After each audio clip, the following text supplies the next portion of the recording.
Welcome everyone to episode 1917 of Real Time.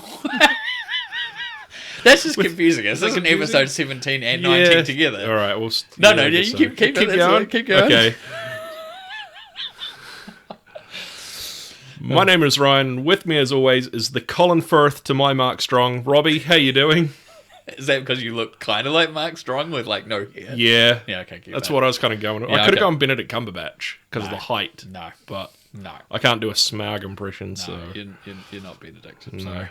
I've seen Benedict in real life. It's true. And I am quite fond of country roads. You are, actually. So I think that's kind of fitting.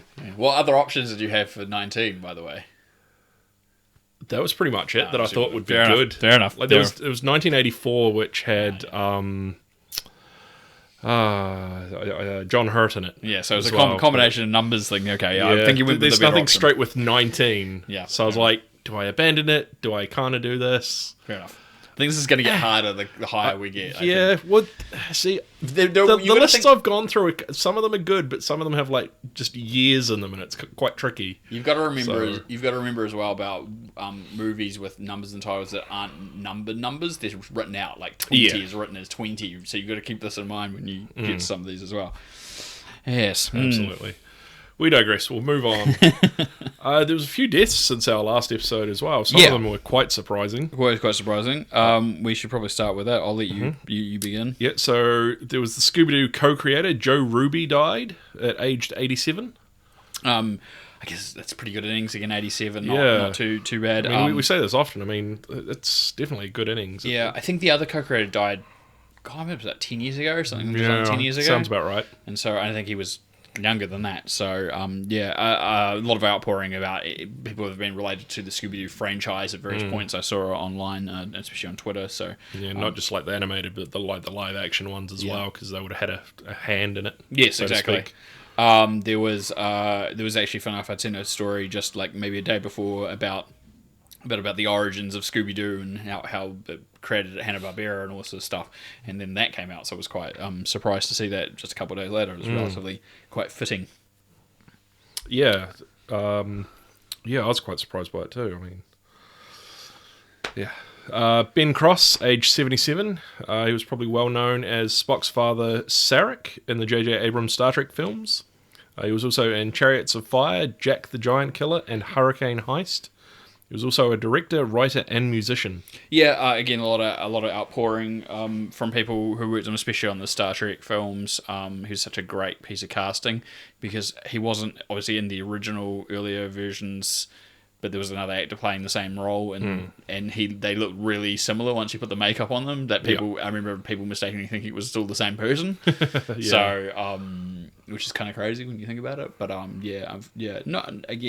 think he was in Venice or something for a movie or something like that when he died, and I didn't hear any cause of death, so I don't think it was coronavirus or anything like that, but I didn't see any confirmation at all, so it just came up on my news feed earlier this week, I forget. Okay.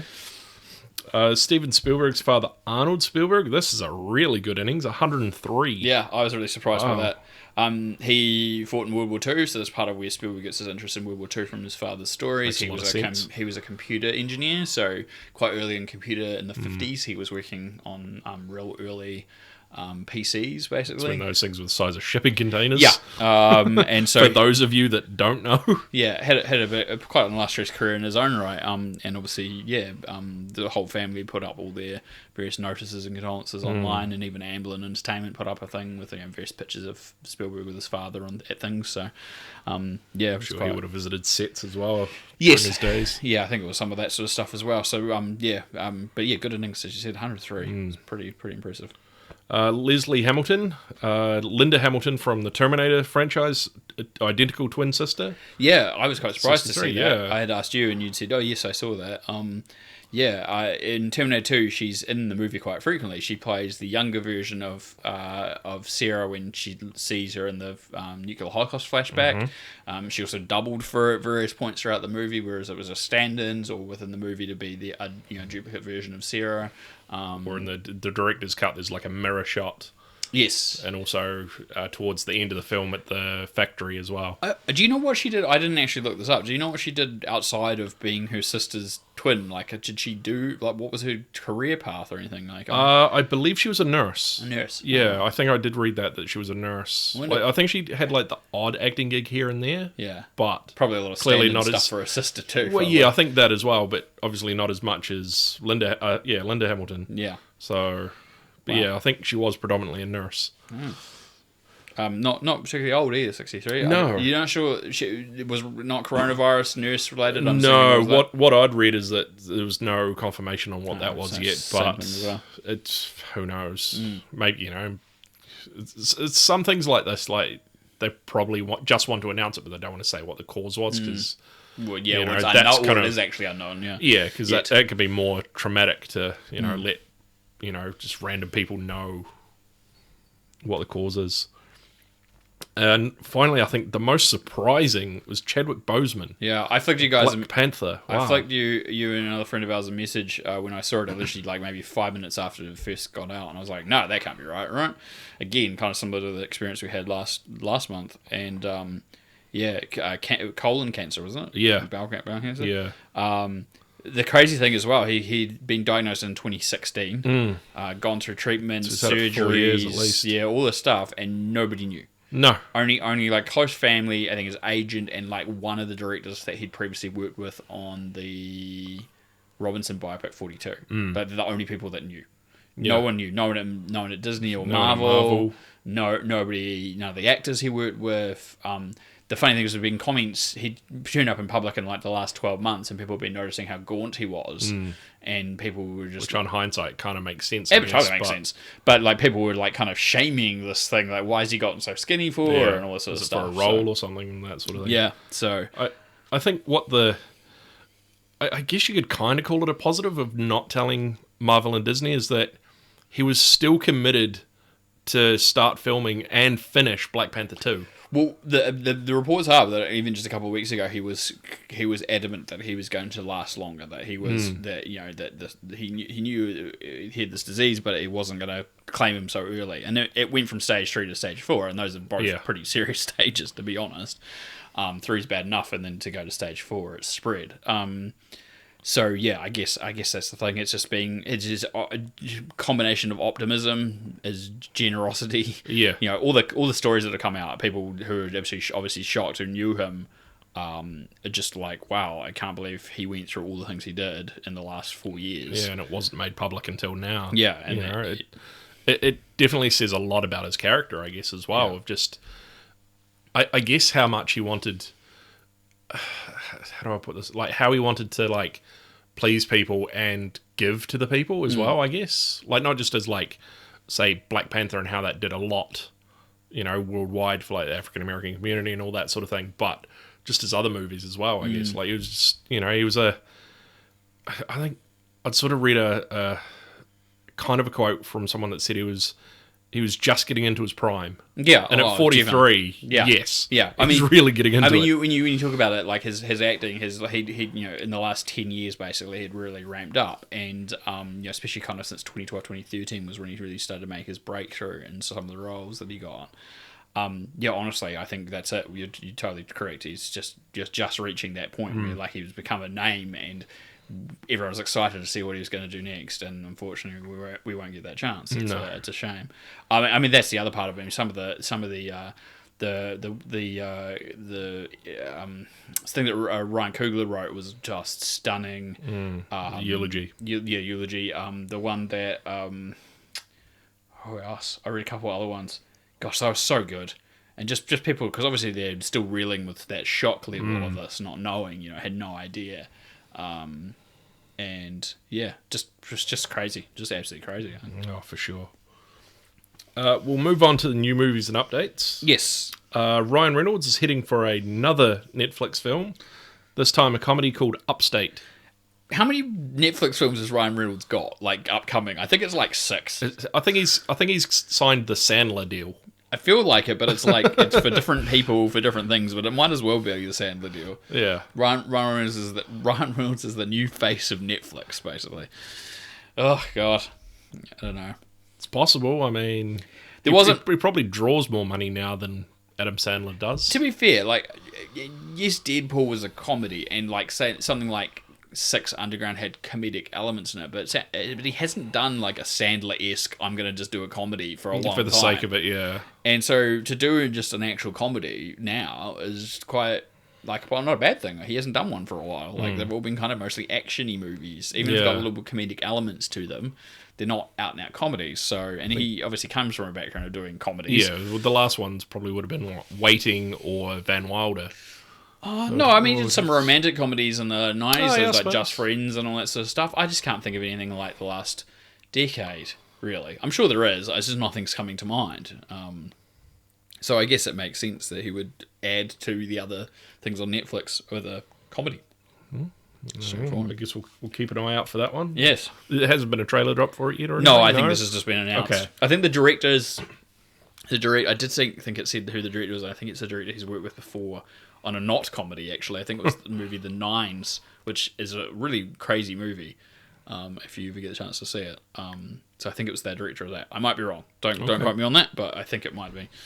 All right. Selena Gomez is apparently rumoured for Scream 5. The whole cast, whole confirmed cast, I should say, have started following her on Instagram, so it's led people to sort of speculate. That seems like a fair speculation, I guess, if that's the case. Like, all of a sudden they all started following her like around the same time. Yeah, be interesting to see. There was a story. I didn't really think about this, but they announced Scream 5, a date for it, and I put it in the wrong era. It's now scheduled for January 14th, 2022. Huh. So yeah, It's a while off. it's still a while off. So they've got hopefully until either next year later to- this year or start of Yeah, next next year year. they'll start it. Yeah. So, but I think the fact they're putting people together, they're trying to get it up and running before Christmas, probably. Yeah, and it kind of begs the question is like, how many of them are going to make it out of this one?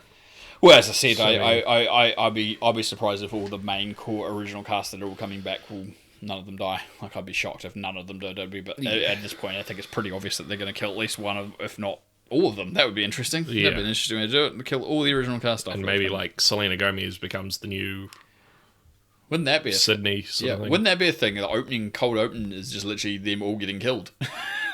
Yeah, it's possible. I mean, well, that was the main go for Scream with Drew Barrymore. Well, yeah, that's what I mean. Like Yeah. doing that again, but with the core cast come back for a reason. Yeah, and it's they possible. All get killed.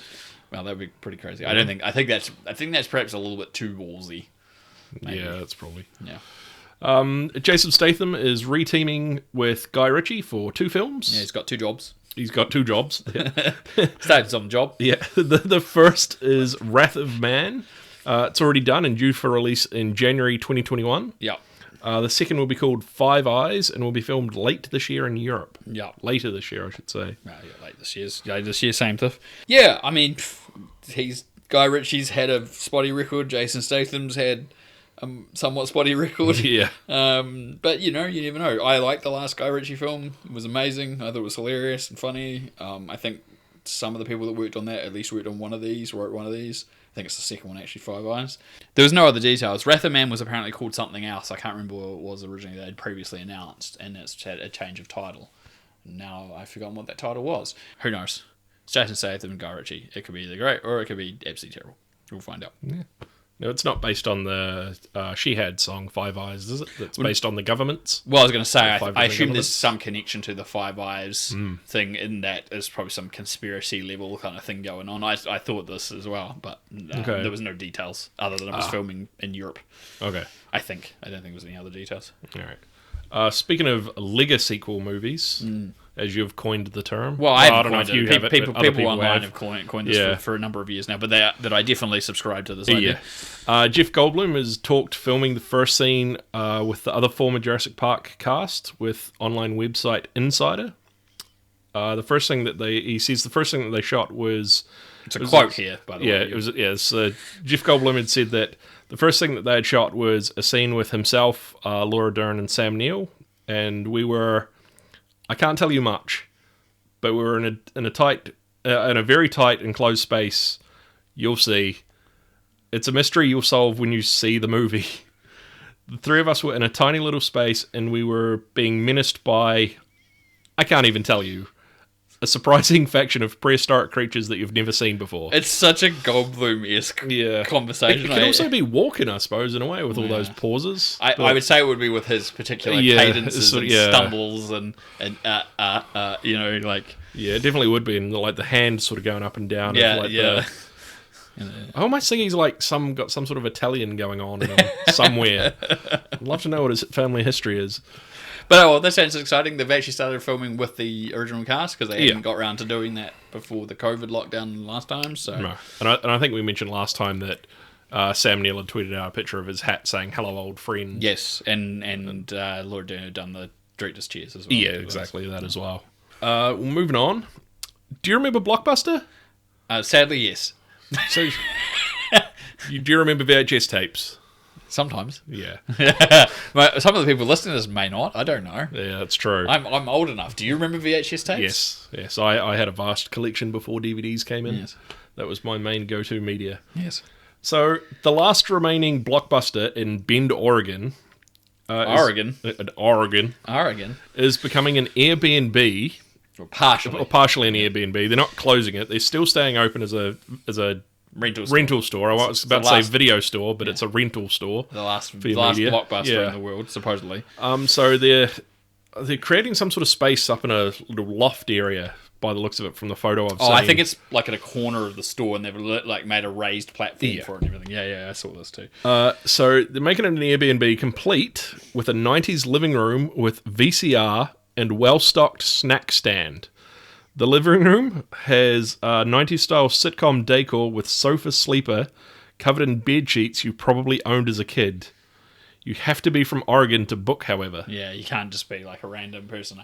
It might change in the future. I think this is a COVID kind of based thing because the store's been struggling through COVID, unfortunately, just like a lot of businesses, obviously.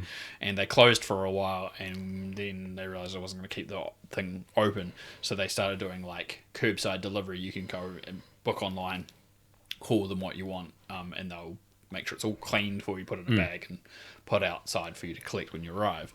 But now I think they've allowed people to come in the store, but a maximum of like 10 people. Yeah.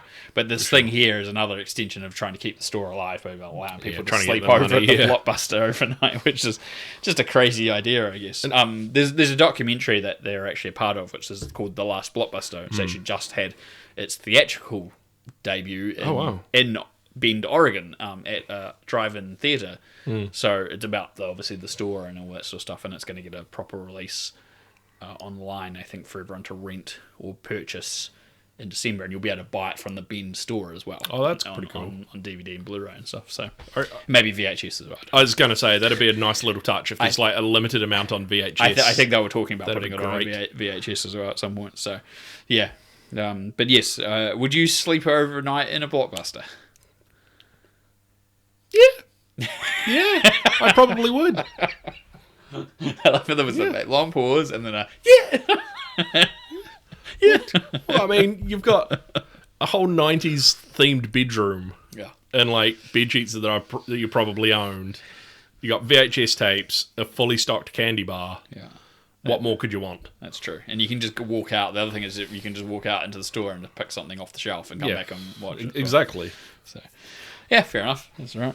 All right, maybe something for your future. I had actually had a plan if I was going to do this US trip that I wanted to do this year that I was going to stop at that Blockbuster because it seems to have garnered so much. It's in Bend, Oregon. So, yes. Anyway, we shall move on. I guess. Just top it off. If you don't follow their Twitter account, do it. Yeah, it's not just the Blockbuster account. It's called The Last Blockbuster, and it's comedy gold. It's absolute genius. It's definitely worth it. It's one of the workers tweets out some funny shit. Oh, it's brilliant. It's absolutely brilliant. So good. We'll move on. Francis Ford Coppola to recut The Godfather Part 3. Yep. Now, the recut film would be Mario Puzo's The Godfather Coda, The Death of Michael Corleone. You missed the comma there. Oh, sorry, the comma. After The Godfather, comma, Coda. Yeah, The Death of Michael Corleone. Sorry, it's my bad punctuation. That's all right. That's exactly. Yep. Everyone's been pointing out how it's so specific. It's Mario Puzo's The Godfather, comma, Coda, colon, The Death of Michael Corleone. Yeah. It is planned to get a limited theatrical release in December this year. What was it? I think it was. Yeah, this year. Before a home release. Assuming things continue as they are, of course. They might be able to obviously get a release, otherwise it might get pushed back. Coppola's been going through and doing restorations and recuts of his films. Obviously did Apocalypse Now not too long ago. Or if Owen Wilson was in it, Apocalypse. Wow. Jesus. And so this is obviously a continuing trend. Obviously, Godfather Part 3 was not a very well received sequel after the heights that the first two reached. No. So I guess the idea about this is not even having it as a third part. It's just literally just an epilogue. Allows them to trim it down to its barest semblance and add things in that they shot that never went into the original film. But you're interested to see what the end result is, to be quite honest. It may be great, or it probably is still the same movie, really, in some ways. Who knows? We'll find out later this year or early next. Yeah, I'll say this now. I haven't seen 2 or 3, so I know. I don't mind the episode 3. I've seen the first one. I don't mind even seeing 3, but you need to see the second one. I know. I have seen the first, so well, that's please don't shoot me on that. Now we just need to get you to see. Please don't stop me in a toll booth. We need to get you to see. You haven't seen Goodfellas? Yeah, I've seen Goodfellas. What's the other thing? There was something like Casino. You seen Casino? No. There was something else I know that you haven't seen that I was just like, oh, you need to see that. I can't remember right now. It'll come to me. Yeah. We've talked in previous episodes about The Matrix and all the Matrix sequels that are coming. Well, at least one right now. Or at least one, yeah.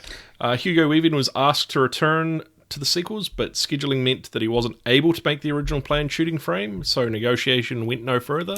Yeah, he seemed to kind of say that he was talking to, I think it's Lana Wachowski, directly at some point, and there was some discussion about him coming back, and they had some meetings, and then his schedule, he was doing a play, I think, was booked in to do a play at the time, and he couldn't make the original commitment dates, which is ironic now, obviously, considering all the delays and changes that have happened. And then the negotiations are going to go further. Like, they just decided, obviously, maybe write his role out or change it to someone else or something like that. So, obviously, we've talked about it before, and it keeps coming up about how Lawrence Fishburne is also not in the movie as well. But in his case, he just was never asked.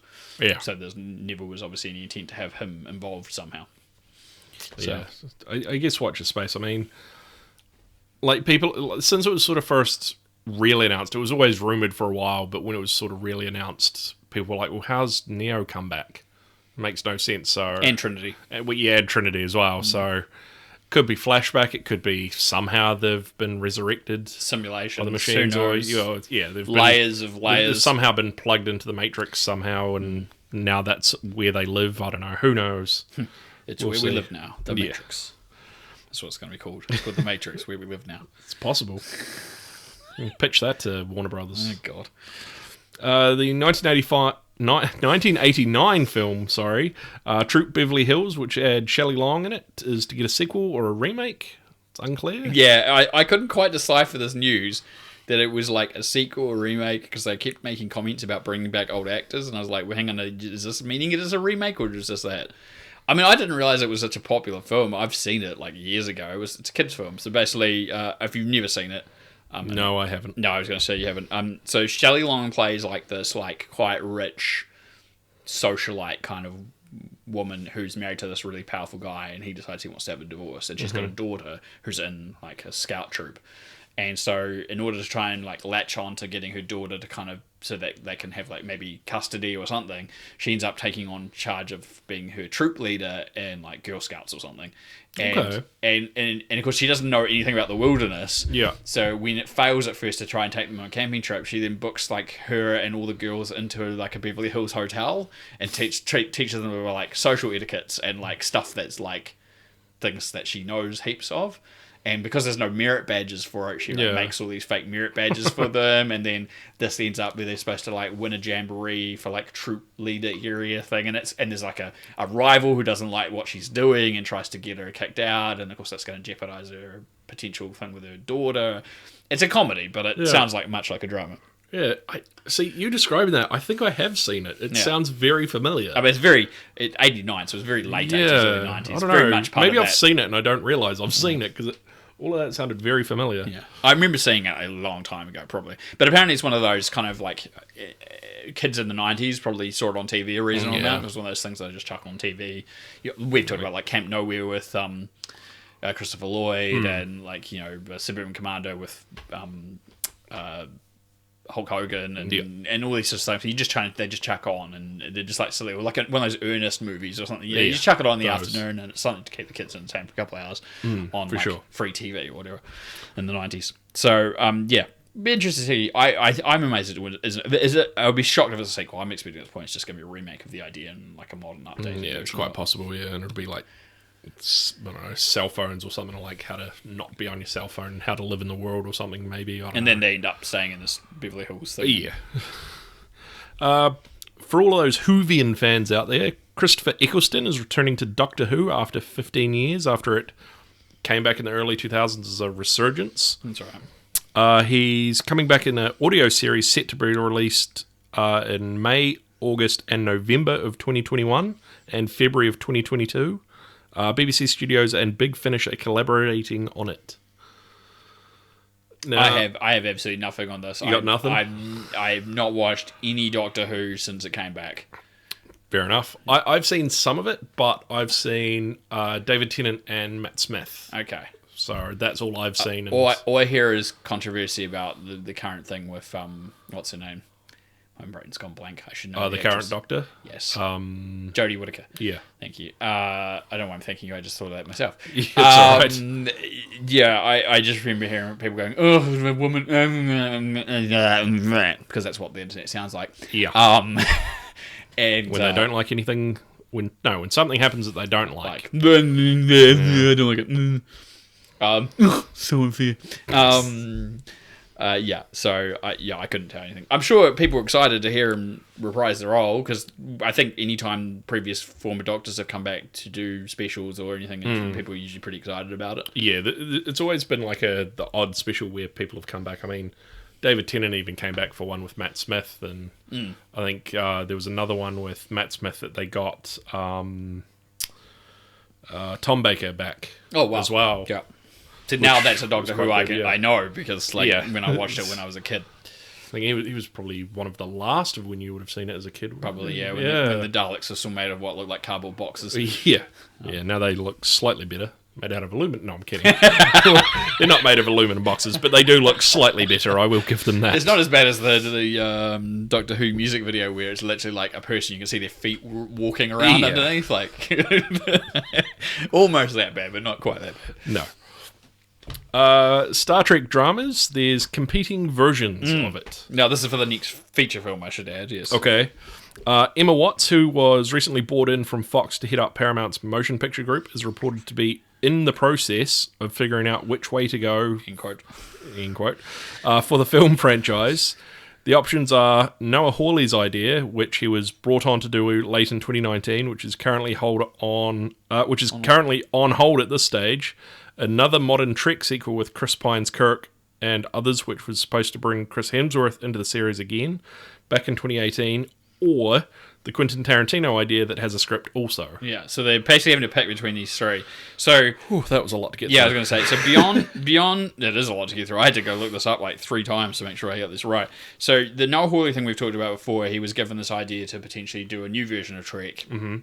And he was brought in late last year, and as you mentioned, and there's a new script, a new idea, and they were all kind of gung-ho for that for a while. But now, obviously, the studio had a little cold feet, and they brought this new person in, and they don't know where to go.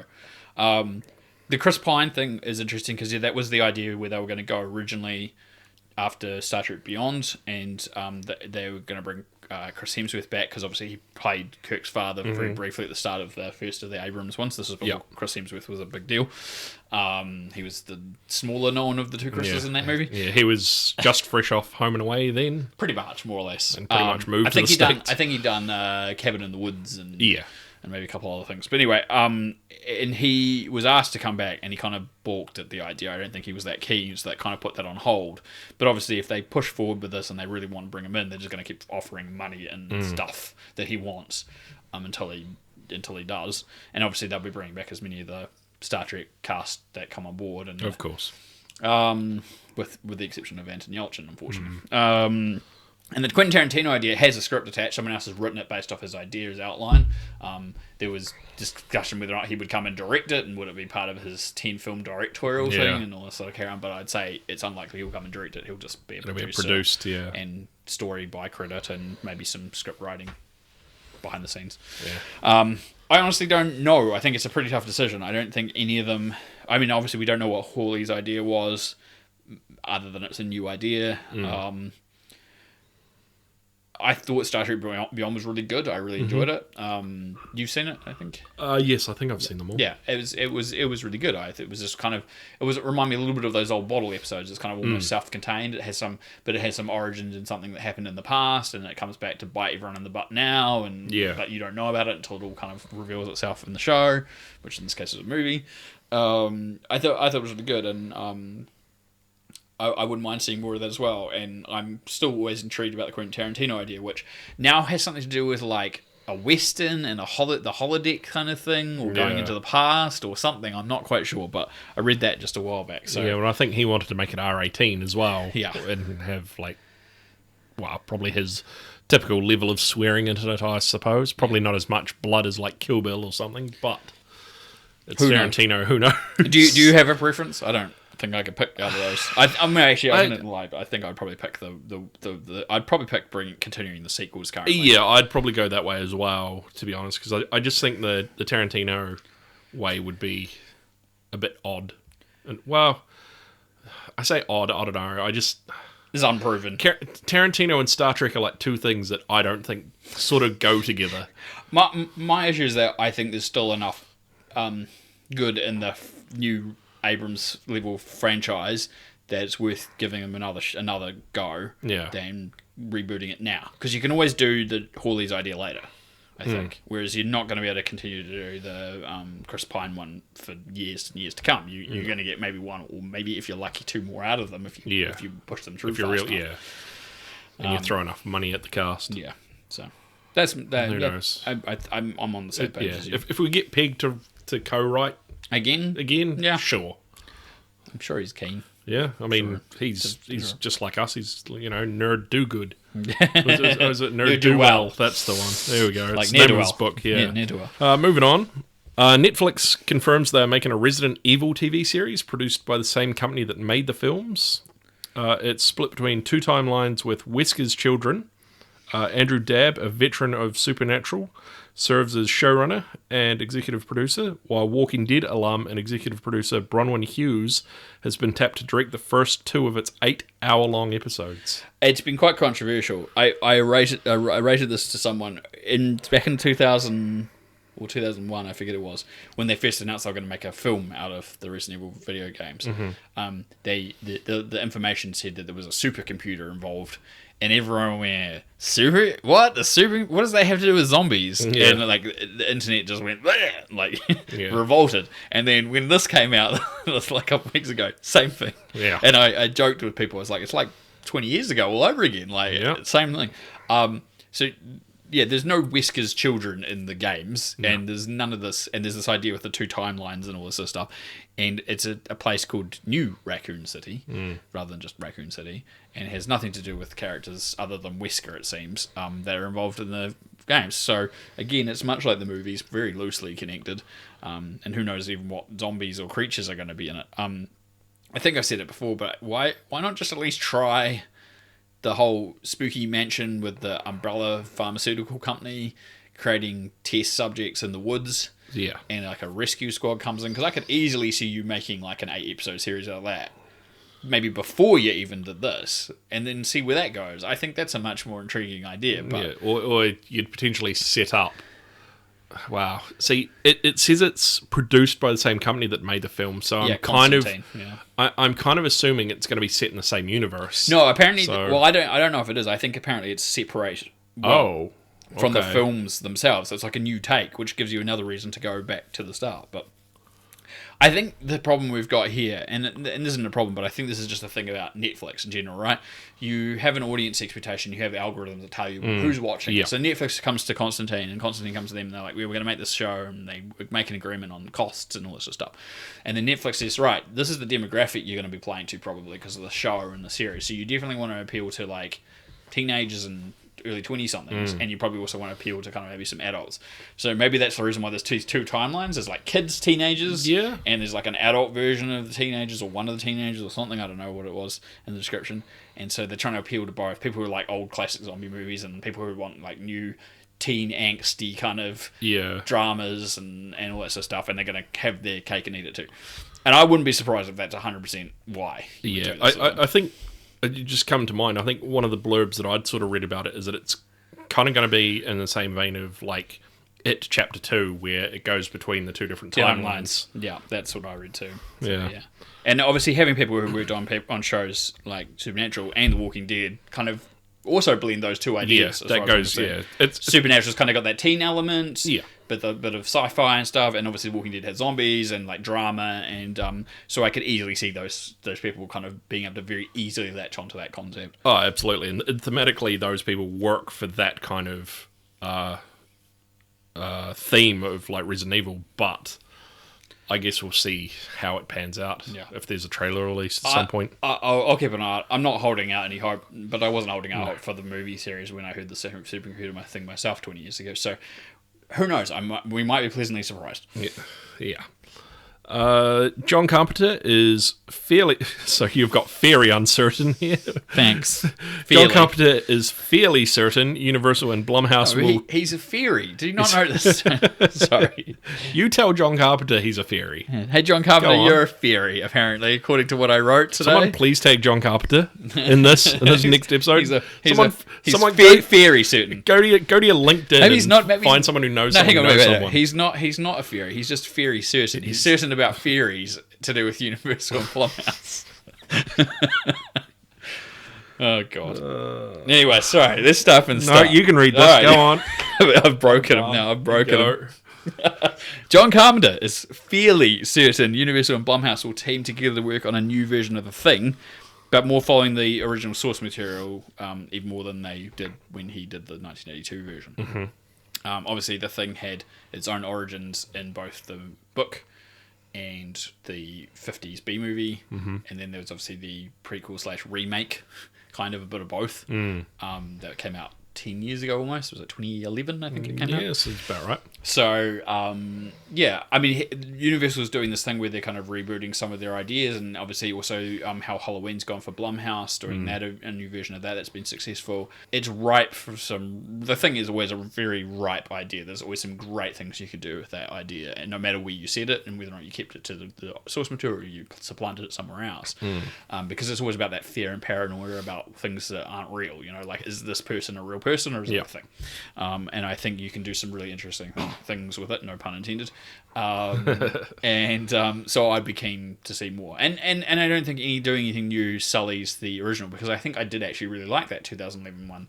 It was just disappointing they replaced all the practical effects they did with CGI. And I mean, if you've seen the behind the scenes footage of some of the practical effects, what were they thinking? I don't know. They just thought it was a good they were idea. so much better. Well, they weren't always better in some cases, but they were more believable because they were practical effects. You know, like there was some substance to it, whereas the CG just, it may only been passable at the time. It's definitely not going to hold up in the future. Whereas the practical effects were probably never going to change in their look. They're not going to probably look that much worse, because if you go back and watch The Thing from 1982, Rob Bottin's effects are still pretty damn good, to be honest. You know, 40 years on. So for sure, I'm almost 40 years on. Yeah, it begs the question as like whether it's still going to be like in a, you know, high up in a mountain in a shack.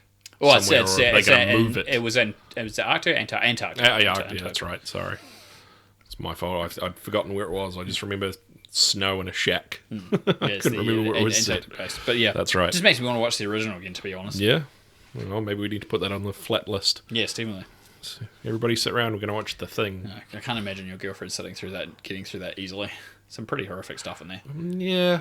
She kind of got through It Chapter 2 all right, though. Almost. Yeah, that's true. I'll give you that. Yeah. All right, so watch this space. We might have a review of The Thing coming from a third party. See what she thinks. Yeah. She's got to come in and talk about It Chapter 2, but how she managed to suffer through that. Yeah. Anyway, the CW with Arrow showrunner Greg Berlanti looking to turn the Powerpuff Girls into a live-action series. Not serious. Sorry. That was. I know. That wasn't me. That was the autocorrect. As well as the emoji. The emoji was me. Okay. The emoji. I think this is a crazy idea. That's why I put. So what he's asking is, I put a crazy emoji in afterwards. Yes, I think this is a crazy idea. Yeah. See, the way I sort of read this before, while we were talking about the thing, I was like, Greg Berlanti looking to turn the Powerpuff Girls into live action. Serious? Maybe I did write that, and I was like, so serious? I was like, is that supposed to be a question without the question mark? Should have been a question mark at the end. Yeah. Seriously? Yeah. I mean, that's still just as relevant. I literally was like, what the hell? Can you do this sensibly and believably? I mean, yeah, okay, the guy managed to make Arrow into a success, and everything else has come afterwards. Great. But I feel like there's a bit more grounding in reality that those shows work off, that perhaps you can kind of stretch the boundaries a little bit. But when you're talking about this to begin with, it's not very... You'd have to ground this somehow to begin with. I think that's a bigger challenge. But hey, man, he might be able to do it. Yeah, we're definitely with, like, Professor Plutonium and, like, some of the characters you could definitely ground, but the way the Powerpuff Girls are created would probably be a bit of a tricky situation. Maybe. It's lurching into weird science territory. If the professor ends up wearing a bra on his head, we know we've gone past. Weird science. Yeah, pushing computer keys. And then you've got all the villains as well that you've got to somehow introduce. Yeah. I'll be interested anyway. I don't know how much truth there is. I saw this in one report. I don't know if you've seen it. I think I did actually see this, and I went, eh. And I skimmed past it, and I didn't really read it. I just saw the headline and went, all right, whatever. I thought it was... I must have seen it and went, huh? And then went back to it and went, seriously? Yeah, so you cared about it more than I did. Well, I just thought it was such a weird idea. Yeah. I thought, wow, that's ridiculous. Oh, man. We're getting into ridiculous remake territory here. There's a few things going on here. Sequels and remakes and stuff. 3 Men and a Baby remake with Zac Efron for Disney. Technically, the second remake, as the original film was based on a 1985 French film. Not many people know that, by the way. I didn't actually. I think you did tell me this beforehand. Because when I saw that it was a remake, I was like, oh, it's technically the second remake. And then obviously it had a sequel as well. Who else? Who are we casting alongside Zac Efron to be the other two? So in the original, it was what? Steve Guttenberg, Tom Selleck, and... my God, my brain's gone blank. Yep, that's who it is. I can't remember either. Ted Danson. That's right, it was too. I had to think about that for a second. I was like, I was starting to rhyme from my head. Oh, cheers, Ted Danson. That's what it was. And then it wasn't exactly a thrillingly great movie to begin with. Let's be honest. No. There's 3 bachelors end up looking after a baby, and there's something about a drug smuggling deal thing going on in there, and it's pretty fucking weird, to be honest. Yeah. One of them's like a failing actor, and they end up staying at home looking after this kid. Zac Efron? Zac Efron's actually doing alright. I was going to say, let's find someone else to be the failing actor. He could be the successful actor, and then we'll find someone else to be the failing actor. Do you reckon he'd be the Tom Selleck and grow the mo? He could. What do you reckon? Who else do you reckon he'd be? I don't know. Be the Guttenberg or the Danson? The Guttenberg. Guttenberg's the failing actor. Of course. So who's going to be the Guttenberg? Don't know. Watch this space, I guess. I did see a good joke on the internet. I think I told you about this as well. That they were like, oh, if you're in the way of picking directors, can we suggest Zachary Quinto for the director? That's right. And I was like, at first I was like, why would you? Because the original, the US remake was Leonard Nimoy. Yeah. I was like, I see what you're doing, and It's not a silly idea, to be honest. I mean, they really should look into that. Yeah. I don't know how to feel about this. I'm the Planes, Trains, and Automobiles with Will Smith and Kevin Hart. Yeah, I'm not happy.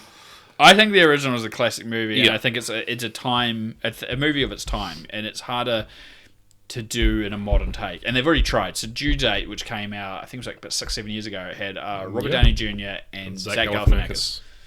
And it obviously doing it in a modern era, you've got to worry about cell phones, you've got to worry about certain things to do with air travel, you've got all these things, and it worked because it was the 80s. There's a certain believability in why someone would get stuck cross country at that time of the year because of weather and conditions and situations and all that sort of stuff, right?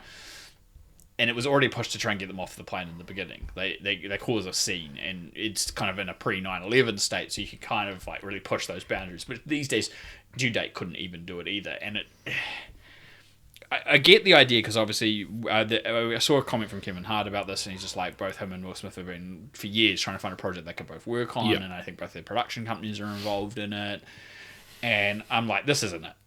Guys, this isn't it. You know, like I'm okay with you two going, yeah, we're cool. We want to make a movie where, you know, I can totally see it now. Will Smith is the Steve Martin character, and Kevin Hart is the John Candy. Yeah, totally. Yeah. Like on a level that would actually fit both of them. It makes sense. I totally get that as well.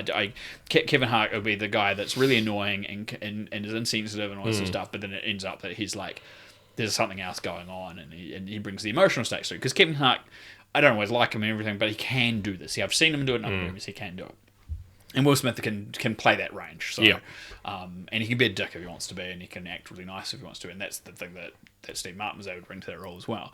But I guess again, I'd rather just tell people, just watch the original. Don't need to remake this. It's not one of those ones that was begging for a remake. And if you really want to see a remake that's not so damn successful, then watch Due Date, because it pretty much is the same movie, and it wasn't good. No. So a third time around, probably not great. I mean, that's me. I mean, what about you? See. I think if they do want to work on something, maybe Fresh Prince. I mean, Kevin Hart's got the height. He could be Carlton. I mean, I don't know what Alfonso Ribeiro would do or think about that, but I don't think he'd be that happy about it. Who knows? They are having a Fresh Prince reunion on HBO, I saw. Yeah, around Thanksgiving. So. Ooh, interesting. We'll keep an eye out for that. No doubt we'll talk about that when that comes out. I was disappointed with that, but I'm assuming you weren't particularly happy with the next bit of news. 100%. I'm not sure how you felt. Maybe you're okay with it. I would have thought you would be probably wanting for a direct sequel rather than what seems to be happening. Yeah, well, okay, so we'll talk about what's happening. So, Australian director Garth Davis from 2016's Lion is set to direct a new Tron film with Jared Leto. It's seemingly likely to be unrelated to the other Tron films, as there has been no word of Garrett Hedlund, Jeff Bridges, Box Leitner, or Olivia Wilde potentially coming back, or if, in this case, Cillian Murphy as well, because he was set up in Tron Legacy to be Sark's son from the original film. Okay. So I think that was kind of set up, and then they kind of just went, he's there for if we come back for a third one. And Disney's been kind of said, it didn't do as well as we hoped, and there's probably not going to be a sequel. And then here we are, how many years? Another 9 years on. I think even when that came out, like Disney had, they'd renamed their monorail the Tronorail. Yeah, to do with like all the marketing, and they even had a Tron ride that I think still exists, but it could be wrong, where it's like the light cycle ride. And so I wasn't expecting anything. So when I heard all this, I was like, whoa! I thought all of a sudden, this whole thing was that Tron was done. Like that was like we tried and no one went. So yeah, well, I think even before Legacy came out, I think there was still like feelers out there as like, do people want a Tron sequel? And I think they're kind of doing this again, like now that with like Disney Plus, and they may not necessarily want to do like a big theatre release. They'll just release it to Disney Plus or what have you. Or it could be like a Netflix sort of exclusive or something. Or it could be a limited series. You do 4 hours and do 4 episodes or something. Do something like that, but I don't know. I think it's still a rumour and speculation at this point. So nothing's... Even though it's, Garth Davis is to direct a new film, I don't think that's set in stone per se. It's just speculation, rumour, or potential at this time. Yeah. Okay. And speaking of... so... Jared Leto was apparently supposed to be in it as well. In a since-deleted tweet, he had confirmed he was indeed in Tron, which was subtitled Ares. Is that what was that?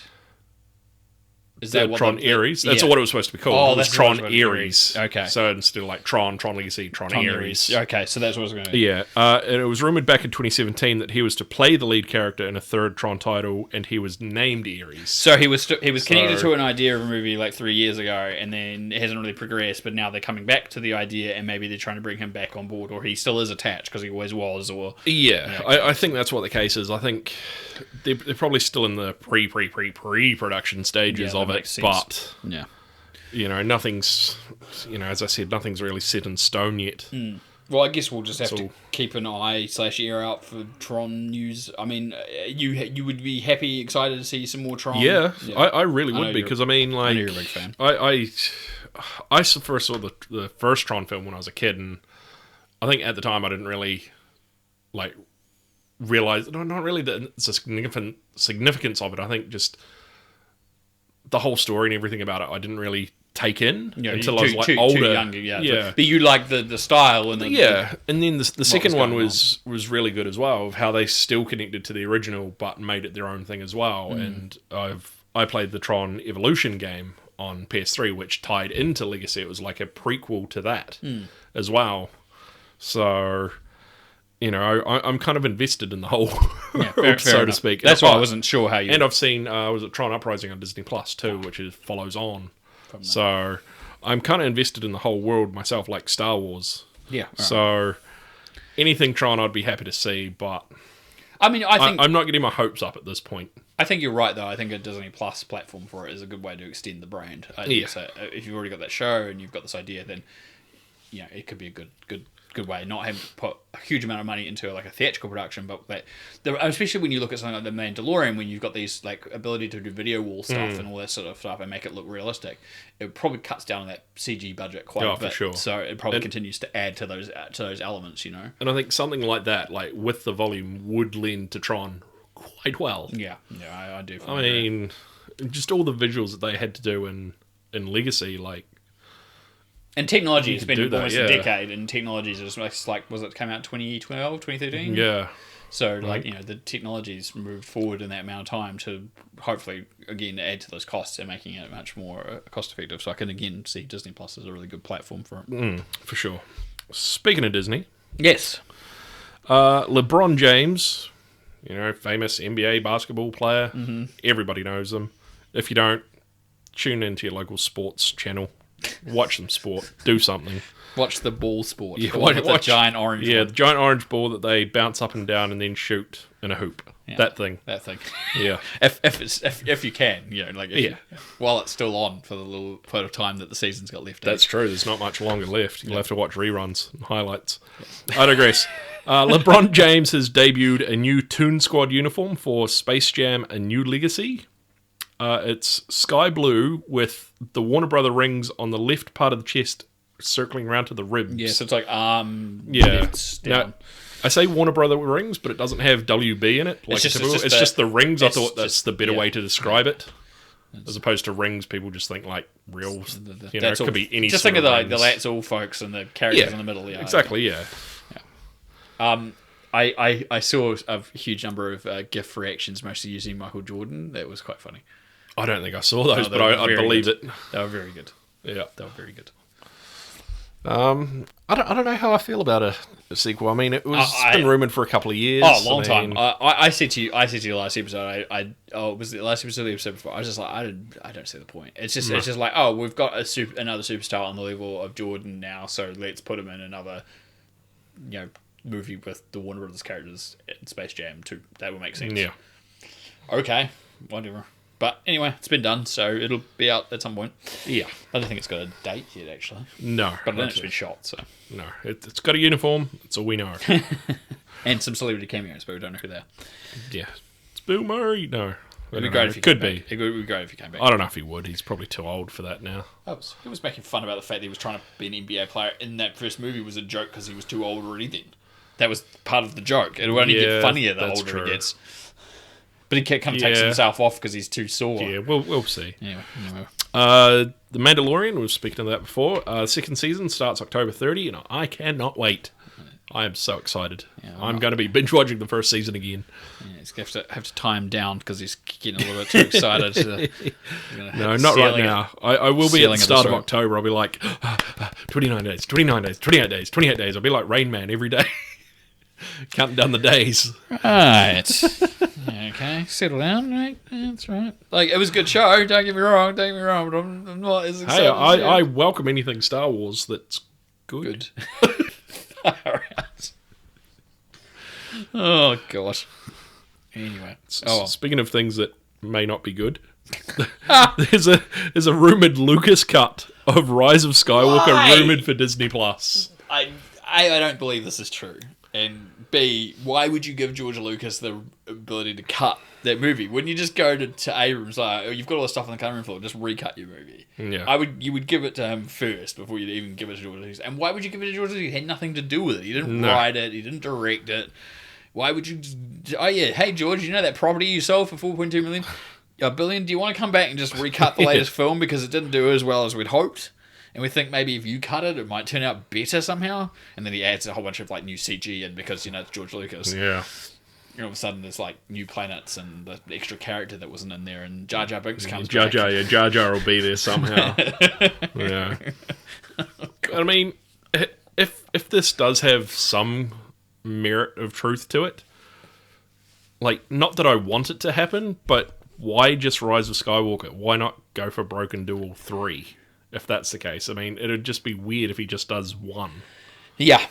No, but I think this is just hopeful wish fulfillment. You know how I'm going to get ahead of myself, but you know how we talked at the end of last year, and we had our kind of end of year episode, and we talked about like some of the kind of like a few things that were really big for the year, right? Yeah. This year for me, the big trend is recutting films. Yeah. Like, okay, well, so Zack Snyder people want Zack Snyder's Justice League, and people want this, and then here's Francis Ford Coppola recutting Godfather Part 3, and the Ayer cut of Suicide Squad, and yeah, that's right. It's just like we talked about Joel Schumacher's Batman Forever potentially as well. Yeah, like, that's right. I can understand a little bit about a legacy project, so like Coppola coming back after 30-something years and going, cool, I actually feel like, because I just did this recut of this, it might be nice to revisit that and just see if there's anything I would do differently now. But a movie that literally came out 9 months ago doesn't need a recut. No. And I'm hesitant to even believe that Justice League needs a recut, because, as I've said to you time and time again, the original movie was not a good movie, and I don't think Zack Snyder's cut is going to be the holy grail of better. Yeah. Because the movie he did before that, Batman v Superman, in both its original and ultimate extended edition cuts, were not good. So why you would think that this automatically will just fix everything is beyond me. And again, it comes down to this whole thing. We're only just giving more power to potentially to. It's one thing to say, oh yes, you're making this project to get audiences to make money and get fans, right? But you're now leveraging the idea that the fans have to demand something, or should demand something, in order to get it redone because they're not happy, and because a whole bunch of people weren't happy with The Last Jedi, or a whole bunch of people weren't happy with Rise of Skywalker. All of a sudden, it now qualifies that these things must be recut or readjusted or wiped from existence, or whatever the demands may be. And it kind of nullifies the idea of even having something to create. And then you also kind of understand the idea that why studios and people are really hesitant to even create new ideas sometimes, because they're so critically panned or targeted or whatever, and it's harder to. But then you got the opposite saying, well, obviously something like Star Wars is so sacrosanct, that if people don't agree with it, that's automatically a shit movie or a shit show, or whatever it is. So it's been a big thing this year, and it's a trend I don't want to see continue, I think. No. I mentioned before of like, why does Rise of Skywalker, why not go for Broken Duel 3? I think if this, as I said before, has some sort of, grain of truth to it, and people bitch and moan online that they want a Lucas cut, well then why not just bitch and moan and go, George Lucas, give us the 3 movies that you were going to give us, or that you envisioned. Yeah. And it's not this Abrams Star Wars. Yeah, when you do your next Star Wars trilogy, here's an alternate trilogy. Yeah. But I guess the problem is that the problem with part of this too is that people have to accept is that the ship has sailed, right? So let's say Lucas's ideas were to have Carrie Fisher, Harrison Ford, and Mark Hamill back to play their roles older, in particular circumstances. Well, Carrie Fisher's no longer with us. Yeah. Convincing Harrison Ford to do 3 more Star Wars movies is he'd probably rather shoot him. Shit uphill. Yeah, you'd probably rather shoot himself. He'd want Greedo to shoot first.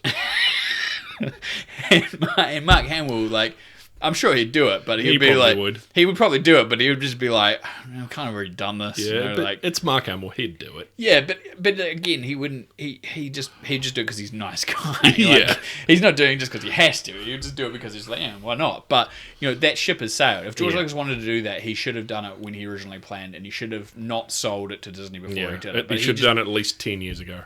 Yeah, he should have done it 10 years ago and not before it. And then you could have sold it to Disney afterwards. He's done this trilogy he wanted to do, and then, right, cool, Star Wars is still popular, still worth $4 billion. Yeah. Here you go. Because the other thing with that, too, is now there's like, before he sold it to Disney, what was canon is no longer canon. Not just in the movies, but I mean, like, all of the novels, all of the comics, all the video games. The expanded universe. Yeah, stuff. what's now known as Legends. Like, there's some stuff that's come from Legends, which is now in canon. So if they it's can like, pull it across where there's it like makes certain sense. characters here and there. Yeah, certain events But, and yeah. you know, just since Disney now have their own canon and, you know, whatever. People aren't happy about that either. Yeah, like I say, this is like So- we're in that point where nobody's happy about anything anyway. Yeah. I don't know. Anyway, moving on. So, yeah. Our last Star Wars news.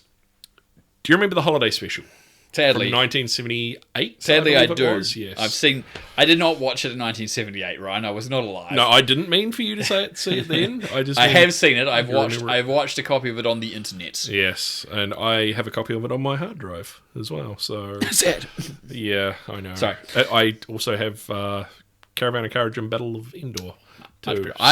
You were you talking about movies that you watched when you were a kid? Those are movies that Yeah. used to be on TV for me when I was a kid. I probably saw those more than I saw the original Star Wars movies. Oh wow! Because they weren't on TV. Like, Yeah. they were on TV. These ones were on They TV. were more aimed at kids, I suppose, in a way. Yeah, and they were made for TV, so it was one of those things that they just turned up on TV relatively shortly after they were on TV in the United States. Whereas obviously back then the theatrical window was like 5 years before a movie would make it on TV, if that sometimes. Yeah. Anyway, Anyway, we digress. So, speaking of the Star Wars Holiday Special, there's going to be a Lego Star Wars Holiday Special coming to Disney Plus on November 17.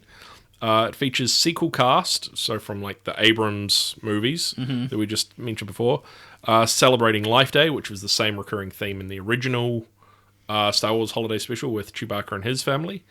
It's going to be around 45 minutes long, and it'll pay homage to the 1978 version. 45 minutes is about the length of the original too. I think it was not too dissimilar. I think it was just under an hour, commercial hour.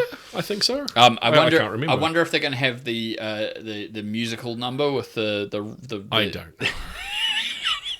There's got to be. I'm assuming it's a Lego thing, so there's obviously that level of parody that the Lego there things definitely quite will have. be. So I would say if you are going to watch this, then watching the original in some form on the internet would probably do you quite good, because you'll probably get a bunch of references and jokes that would otherwise potentially just go over your head.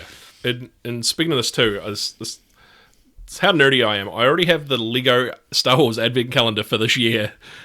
So there's two minifigures in it, a Poe Dameron and a Darth Vader, and they have Star Wars themed ugly sweaters, respectively. And people are already speculating that those minifigures will appear in this holiday special. So I guess watch the space for that. Confirm, if you know what confirm I'm that talking about. in November. Exactly. I wonder if what celebrity cameos were, because the original had celebrity guests. That's true. I think Betty White was one, wasn't she? I think. Yeah, they could bring her back again. Yeah, she will. I don't know if she was in the original. I think there was someone. Was it one of them? I don't know. One of the Golden Girls, at least. Oh, it might have been B. Arthur. Arthur. It was B. Arthur. Yeah, that's right. Yeah, bring Betty White. Betty White in place of B. Arthur, because that'd B. be- Arthur's no longer yeah. with us. Yeah, that would be smart. That would be very I mean, smart. if they give us a Boba Fett, I'm happy. Oh yeah, that's because that's where he appeared the first time. He appeared originally. Yep, in a little short hunting the droids. That's right. Remember that. Yeah, there we are. Sticking with Disney, but moving slightly away from Star Wars, we'll go to Marvel now. John Wick director Chad Stahelski? How do you say that name? Stahelski? I think I've never heard this said, so I don't know how to say it. I think it's still Stahelski. No, now you've got me questioning it. Chad Stahelski? Stahelski, yeah. Stelski? Gefilte fish? Whammy! No, Sorry. gefilte fish? Chad, if you're listening, I doubt you are, but sorry if we're butchering your name. The director of John Wick, Chad, We're going to look this up. We'll look this up next time. would like to direct Blade for Marvel. I would see that. Yeah. I would totally... On the heels of John Wick and all the sword play in that. I think that's a Yes. great, I think it's a great comic. I mean, they've already said they're making a Blade movie. It's Mahershala Ali. I'm keen. Marvel, do it. Yeah. I'm in lieu of a better action director, just do it. Guillermo del Toro did Blade 2 and it's freaking awesome. Yeah. And Blade 2 was good. I can't remember who the director of the first Blade was, but it was pretty damn good too, actually, to be fair in the action states. Can you remember who it was? No. Yeah. No, I can't. No, it doesn't matter. But it was good. So, Yeah. but I'm totally on board. Yeah. We just won't mention that Blade TV series, which didn't last long. Or Blade Trinity. Yeah, that's true. Probably the best part of that was Ryan Reynolds trying to audition for Deadpool. Yeah. That's all that was. Well, basically, we can thank Wesley Snipes for basically not coming out of his trailer. Winnie. Yeah. Yeah. Blazing in his Winnie. Yeah. And that's pretty much I it. had to get that Scott Pilgrim That's all right. reference in That's there. fine. Tom Holland's Spider-Man 3 movie is rumoured to be called Homesick, which fits into the previous two movies having home in the title. Filming is set to start later this year after Holland finishes Sony's Uncharted film. Which, surprisingly, If hasn't they finish. actually filmed. No. I mean, what are we now, September? It started. We know this. Oh, have they started? We talked about this last That's episode. right, they did. We have. We talked about this. So That's right. let's assume that they finish by Christmas. I would assume. I don't think it's going to start later this year. I'm expecting to start next year, but Yeah, who knows? Depends on how long Uncharted's scheduled for. So, that's true. and if they don't have any more delays, coronavirus, and well, Exactly. Olivia Wilde is set to direct a Spider-Woman-based project for Sony's Spider-Man productions. So there was a confirmation that she had been brought in by Sony to look at the Marvel side of things, and there was no conversation about what that was. And then she just tweeted a Spider-Man logo on Twitter, just that by itself. So Interesting. Everyone just assumed it's Spider-Man related, and it may be a Spider-Woman. Okay. spin-off. So Interesting. it's just a theory the internet's had, backed up by her assertions of what sort of area it was in. Okay. Yeah, that's all there was. Well, keep an eye out for that. Yes. I really love this. I don't know if you saw this, but it was so good. No. Marvel's The Eternals is now just being called Eternals. That I saw. Yes, people on Twitter, including James Gunn himself, are joking that Marvel dropped the out of the title so Gunn could use it for The Suicide Squad. Yeah, sure. Because Someone else made this comment. because the is owned by people. Yeah, that was the joke. Yeah. James Gunn, someone said this, and then James Gunn retweeted it and made the comment, yeah, thanks to the awesome people at Marvel Entertainment for allowing me to use that for my new movie. Something like that. It was very good. I did enjoy it. It made me laugh. Well, if that's the case, I wonder if Marvel will play along and Guardians of the 3 will be called The Guardians of the Galaxy, just to ham up that joke. We took it back. Yeah. He released that movie. Now we've got exclusive rights on that again. Yeah. Well, to be fair, I mean, people have paid big money to copyright and trademark a colour. That's true. So people could pay big money to copyright and trademark a word. I don't think you can. I think it's one of those standard like I and the at, but all these things you can't. You can't do that. So anyway, so we moved to DC from the Marvel side. Yeah, we should. Warner Brothers is doing an investigation into Joss Whedon's Justice League set after the comments made by Ray Fisher. That was who I couldn't remember last time, was Ray Fisher. Warner and Ray's takes on events now seemingly different. They've differentiated between them, and discussions have kind of broken down. So what I saw was that Warner's has come back saying, we tried to do an investigation, and Fisher's kind of backed off from talking to the investigators, and then Ray Fisher's turned around saying, no, I did try to talk to them, but they had extra people in they tried to do it on a call, and they had extra people, and they hadn't told me, and I wasn't happy, so I cut off the conversation until I was happy that we could renegotiate a time. And then there's also a conversation going back and forth about people throwing people under the bus. Yeah. And it seems like a big freaking clusterfuck, to be honest. Yeah. Yeah. I don't know what side to believe. I mean, whether it's Ray Fisher, whether it's, Joss Whedon said all this, or he was a certain way on set, it's... I mean, the fact that Warner Brothers is obviously doing an investigation, they're taking it seriously. But then there's also the conversation whether or not that Warner Brothers was doing it from an external party or Warner Brothers was doing it themselves internally. Yeah. And those are also two different things I can see. And I think Fisher's also said that it's actually Warner's themselves doing it when they said that they were going to get a third-party investigator, which is probably not good either. It's not a good look. But yeah, it's hard to tell. Obviously, something has happened. Someone feels slighted somewhere. There was disagreements. Things did not go the right way. Warner's, the people that are involved in Warner's, some of them now weren't involved when Justice League was being shot. Their positions, they weren't in those roles. So that makes things slightly more complicated. Obviously, as well, like, his character as Cyborg was very heavily involved in Zack Snyder's version, as far as Zack Snyder said in the past, what the trailer that they've shown and what Zack Snyder's tweeted.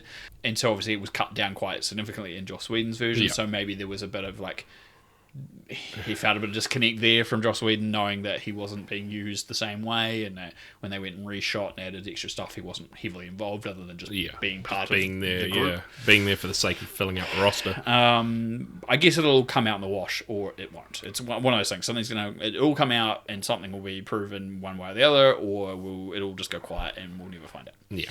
I suppose we'll keep an eye out and watch the regular places. DC Fandome. Wow, this had a lot of stuff come out in 24 hours. Well, it wasn't even that. I think it was like I think the whole thing was only about 7 hours total, and it was only like an afternoon to evening kind of thing. So it was not even a whole day. And but then they realized they had too much content for that one day that wouldn't have fit into the time frame they wanted. So they split it into 2 days, literally like a day or so beforehand.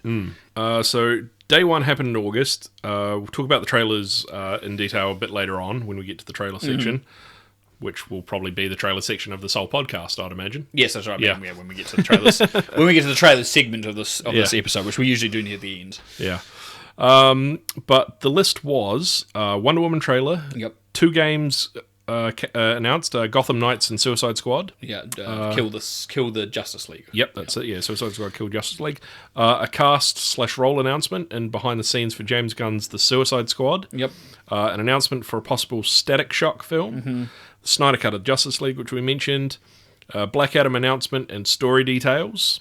And trailer for The Batman. Yep.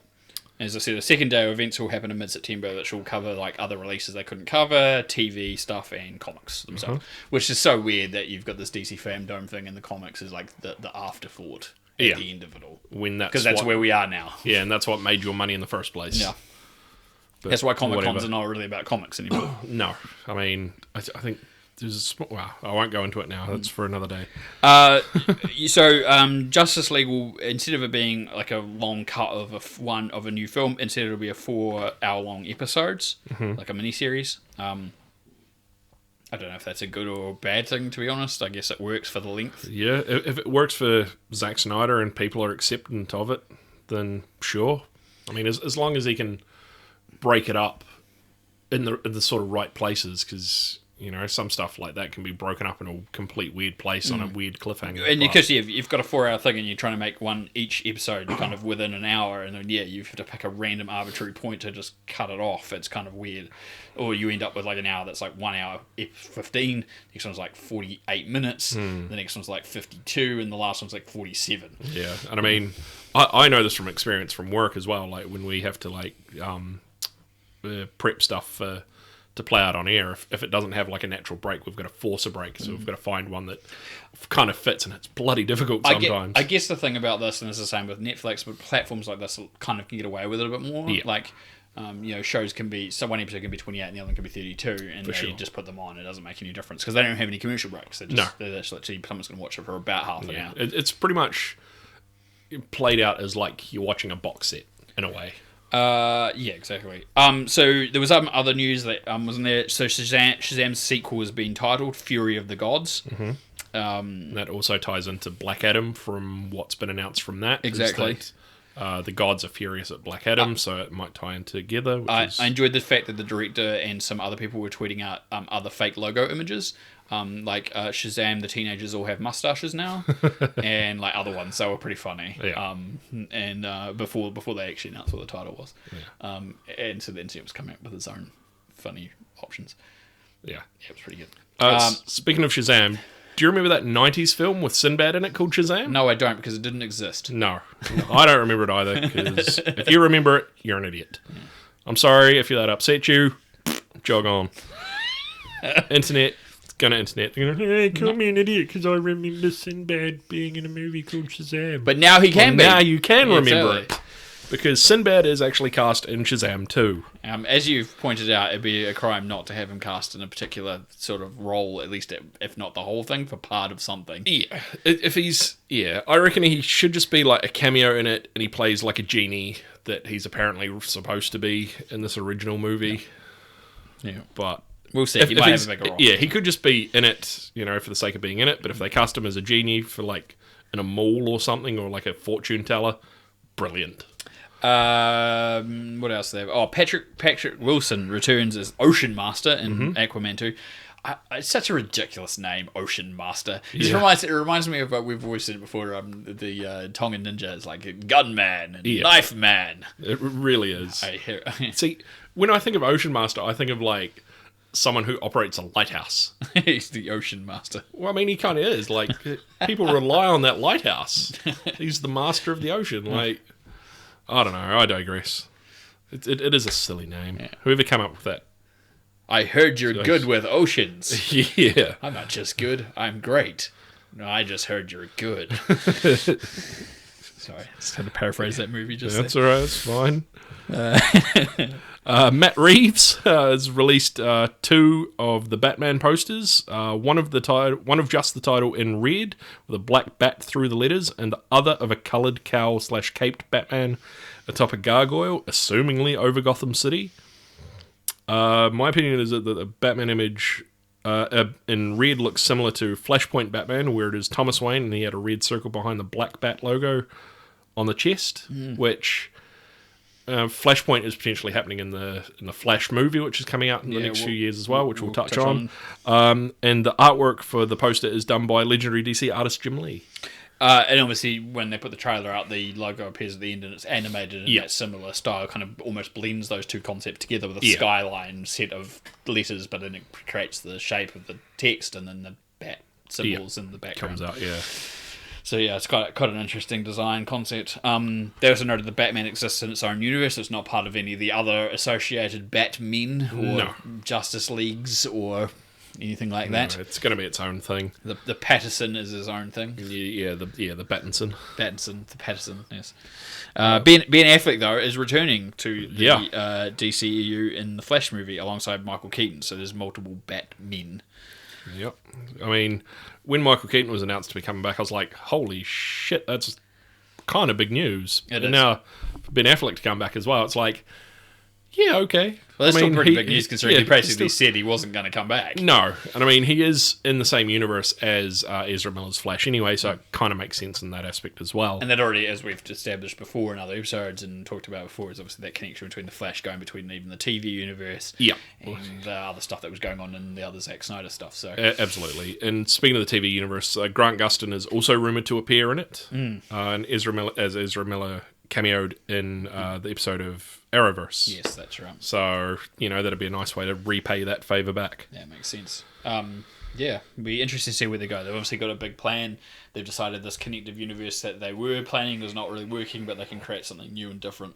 Yeah. That kind of reinvents the wheel a little bit more than what And I think Marvel's currently doing. Yeah, Flash definitely seems to hold the key to this whole reinvention if they want to go that way with creating a Flashpoint, which would be an alternate universe. I made the comment last time, and I kind of want to reiterate. I think the idea as well is that they can have these two different, as I said, the two different versions of Justice League that were released, and basically say they're just two alternate timelines, and one of them now takes priority, and they can just say it's like the Zack Snyder one is the priority one, and the Joss Whedon version was just a what if. Yeah, like it's an alternate universe. Yeah, we'll see what happens. It'd be interesting also to see where and if and how Wonder Woman 1984 fits into all this as well. We'll see how that goes as well. Absolutely. We'll touch on a coronavirus kind of an update, but kind of not. There's been a few people who have been affected by it recently too. So Dwayne Johnson, his wife and 2 daughters tested positive for COVID-19 and are now on what he calls the other side of it, according to his Instagram video that he posted about a week ago. He made some comment about how he, some close friends or something had managed to get sick, and that's how they got sick. Yeah, and they had a party or something, Proving why you shouldn't do it, but anyway. Yeah. I guess I wasn't too much surprised. I called a couple of people because we were talking about it at work, and so, did you hear that Dwayne Johnson? What? Dwayne Johnson got? Yeah. After I saw it announced, I saw sort of your memes and all that going around of how Dwayne Johnson has laid the smackdown on COVID-19 and is whipped his candy ass and dropping the people's elbow and all that. I was like, yeah, okay, it's kind of funny, but still. Yeah. There's still people out there dying of coronavirus, so maybe not the time to make that joke. No. Anyway. No. Now, we occasionally get James Corden's show come through at work after Stephen Colbert, and I just happened to catch this while I was at work. Brian Cox was on The Late Show with James Corden, and he mentioned that he had COVID-19, although he didn't know when he caught it. He's a diabetic, and he was going for his annual blood tests, and he got a test done anyway. and his doctor said he has antibodies, and asked when he had COVID-19, which he responded with, "What?" So he was going in between the UK and America in December and January of last year, this year, and he had a few days of sneezing fits, which his doctor told him a few other patients have had that too, and that's a lesser-known symptom of COVID-19. So he obviously contracted it on one of these flights or visits because obviously he was going around at that point. And I suppose it's like the difference in temperature. Well, no, it wouldn't be a difference in temperature because it's the same hemisphere. But it was just, it's still winter. I think it's just the fact that he was going around. And obviously some people get heavy symptoms and some people just get very light or no symptoms. So obviously, he got a very light case. Obviously, whatever it is, it wasn't impacted so badly. It's quite lucky, I guess. I just like the way he delivered it. It was like when his doctor said, "You've got antibodies to it. When did you contract it?" And he's just like, "What? I never knew I had it." Yeah. So he's healthy now. He just didn't know he had it. I assume he won't be the only person. There'll be lots who, especially in the early stages, may have just gotten sick. I've talked about before. I've had friends and people I know that their whole family got sick. Some of them got really, really sick, and others got nothing at all. But they probably all would have tested positive for antibodies, or previously had it, or tested positive at the time. So it's definitely going around. The other person who announced they had managed to get COVID was Antonio Banderas, and unfortunately had to spend his 60th birthday in quarantine. He recovered after 21 days of isolation, but he said it wasn't the best birthday you could ever have, having to be by himself for a 3-week period. No. Not a great. It wouldn't be fun for a birthday of any magnitude. No. But no, you got to do what you got to do, I suppose. I'll go slightly ahead just because these two things connect. But I was going to say the Batman was supposed to start shooting again, and it's been delayed again due to the coronavirus. Reportedly, they were saying it was like some heavy involvement in the virus, and then I can't remember what it was. Variety, it was someone like that. Vanity Fair. Someone came out reporting it was actually Robert Pattinson himself who had actually tested positive for COVID, and that's the reason why the delay. So. That came out last week, I think it was. So it was scheduled to start this week. I think it was supposed to start shooting again, or maybe start of next week. But so obviously it's just pushed it back slightly further, which is probably a shame. But I think it's well within their budget and their testing. And I mean, I read reports about how much testing is going on. For example, for the Jurassic World set, I got something like through more than 18 or 19,000 tests already, on all the cast and crew that are needed, multiple tests frequently and stuff like that. Temperature checks and just general all that sort of stuff. Yeah. Other delays, The King's Man delayed from September to February 26, 2021. Again, it's been delayed. It's been delayed before, and it's going to keep getting delayed. We'll continue to see this again. It's a trend, call it the accordion, unfortunately, the accordion effect. We're getting all these movies that are getting swashed into 2021, and if coronavirus continues, they're just going to continue to push, delay. More films are going to end up going on demand, cost, or on platforms that you've already got. It's going to wreak havoc with Oscar season next year if they're even going to have it. Yeah, I mean, this year's was. Did they go ahead with this year's? Yeah, this year's happened before the real big kind of spike. I think even that there was they were a bit sketchy with it at the time as well. But we're gonna have to wait for next year. Yeah, Snake Eyes, which we talked about before, was actually scheduled for October 23rd. Has now been pushed back almost an entire year to October 21st, 2021. So it's another big delay. I guess it was only finished shooting earlier this year. Maybe it still needed other production delays anyway. It had already been slightly impacted at the end of its shoot, I think.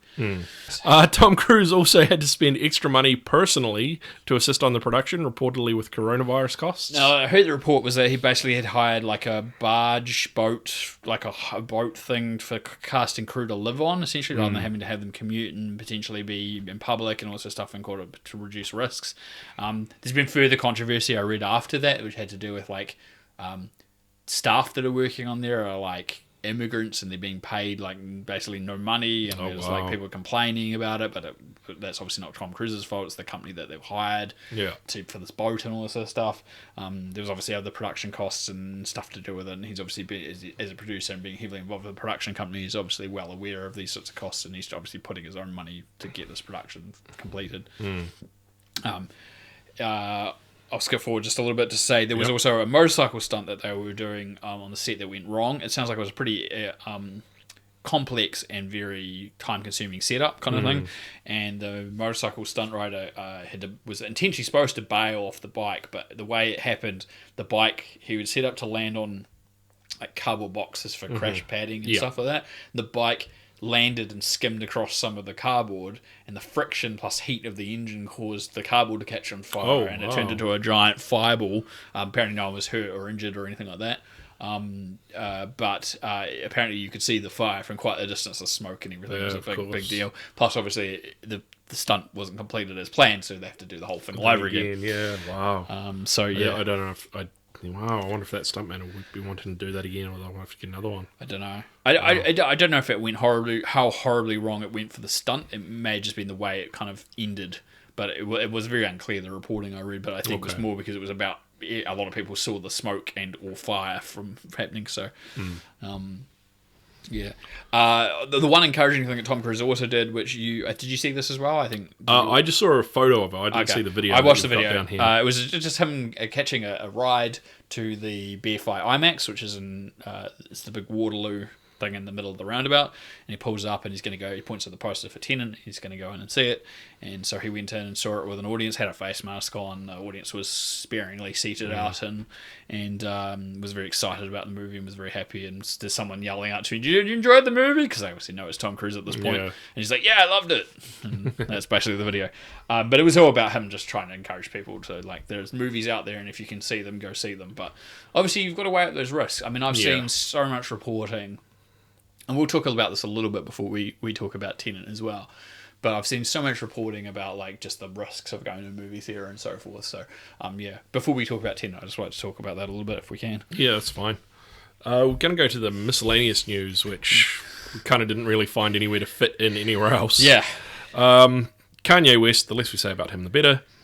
He used a Kirsten Dunst image without her permission for a 2020 presidential campaign poster, which I think someone brought to her attention, and she tweeted, and I quote, "Why am I a part of this, and what's the message?" along with a shrug emoji. What was the picture of her doing? Was it from a movie? No, or? I think it was just almost it was probably from a press junket where she smiling and all that, and she's all sort of hair sort of done up or something, and I don't know, or a premiere or something. She looked happy, and it was a whole bunch of other people, generic happy faces and something, so... I'm with Kirsten Dunst. It's what's the message? Yeah, because I did see the image, but I don't think there was anything on it apart from it was kind of red on one side, and then all the faces were white backed, but with the sort of features were kind of red, if that makes sense. Yeah. Instead of black and white, and then there was a small sliver of red on the other side. I don't know. We'll move on. Kanye's going to Kanye. Yeah. Now, I didn't know this, but Clark Gregg was married to Jennifer Grey from Dirty Dancing and Ferris Bueller's Day Off. They're divorcing after 19 years. Yeah. You told me, you were like, "Oh, did you know that they were married?" I was like, "Yeah, of course I did this." And I was like, "I never knew this." Yeah. And I didn't even know it was the Jennifer Grey. I just... Yeah. Well, it sounds like a generic name that could be quite common, but no, it's that Jennifer Grey. I was surprised by that. Do you know the classic story about Jennifer Grey and her nose? Do you know about this? This is a classic story. I might do. So she got a nose job in I think it was the early 90s, and no one recognised her anymore because that was what made her famous, was her nose. People knew her because of the way she looked plus her nose. When she took the nose away, she just looked like another person, and she would go to auditions and people wouldn't know who she was, and then they would be like, "Jennifer Grey," and they were like, "No." I just thought it was another Jennifer Grey, or oh wow, no, I didn't know this. Pull it on the name or something. So she didn't get cast in heaps of stuff for years. Oh wow. And kind of had to re-establish herself. And there was a TV series she did in the mid to late 90s, I think it was. It was called It's Like You Know, and she played a version of herself where she was the neighbor of the main character, and that was the constant running gag in the show, is that whenever he said, "I live next door to famous actress Jennifer Grey," and she would come over, she would just hang out all the time. People would see her and be like, "That's not Jennifer Grey." That was the running gag in it. And then she's always complaining about how nobody recognised her because of the nose. Yeah. Oh, wow. Okay. No, I didn't know that at all either. Yeah. I assume that's not why Clark Gregg is they're getting divorced. Well, if it is, it's pretty shallow. It is. Saturday Night Live's Kate McKinnon is apparently to star in NBC's Tiger King series as Carol Baskin. So this was the thing. Was this the thing that they were talking about potentially putting Tara Reid in as her at one point? or is this a different? I don't different know. Series? We talked about that. We talked about this on a previous episode. We were talking about like potential casting, and we talked about how they would take Tara Reid. We did, but I don't know if it's the same. It could be a different. I don't know. Tiger King thing. Again, I can see Kate McKinnon doing the role because she can be a bit of a chameleon when it comes to like characters and stuff. But sometimes I also find it's still Kate McKinnon. Yeah. And I've seen some movies where she's not even supposed to be playing a comedic character. She's playing a straight up just character. There was a Bombshell with Charlize Theron I watched last year, early this year. It's all a bit of a blend. Yeah. And she's supposed to be serious in there, but I couldn't quite take it completely seriously because I'm so used to her in comedies. It took me kind of a little bit out of the movie for a little bit. She's good at it, and I kind of got used to it after a little while. And I think because the character is somewhat relatable to her in real life, like her personality and her sexuality and all that sort of stuff were kind of true to that who that person was in the movie, that it kind of made me start to feel much more, I don't want to say comfortable, that's a really weird word to use in that sense, but I kind of stopped thinking about it as being, it's Kate McKinnon not being funny. Like, but now you're talking about her playing a role with a person who's quite an out there character as they stand in real life. I'm a little bit dubious, but she could prove me wrong. So I could probably definitely see it as like a parody in Saturday Night Live, but as a full blown series. I haven't seen the Tiger King thing on Netflix myself, so I can't judge. But you know that there's a persona and a character around this, that all the people in that show, to be fair. Yeah. And so I think you can kind of understand where I'm coming from. Yeah. I guess, it's one of those things we just kind of have to keep an eye on. Yeah, see how she does. Yeah. So Alex Winter responded to a fan on Twitter who enjoyed Bill and Ted 3 and asked when Bill and Ted 4 was out. Winter responded, jokingly, I'd assume. It was jokingly, yes. That they shot 3, 4, 5, 6, and 7 all together, and they will be staggered, released 3 weeks apart.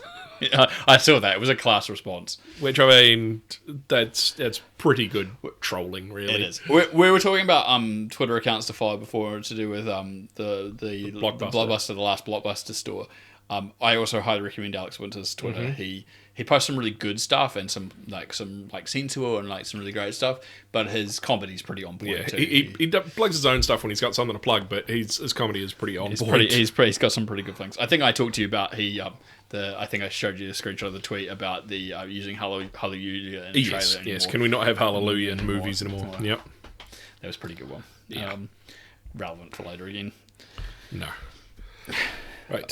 Moving to a segment that we've kind of made I still keep telling you need a jingle. We do. But I think you need to use toy instruments still. Yeah, it's like a little piano and like a maraca and some little things in a triangle. There's always got to be a triangle in there. I'll go to a toy store on Wednesday and we'll go see what the cheapest musical instruments are.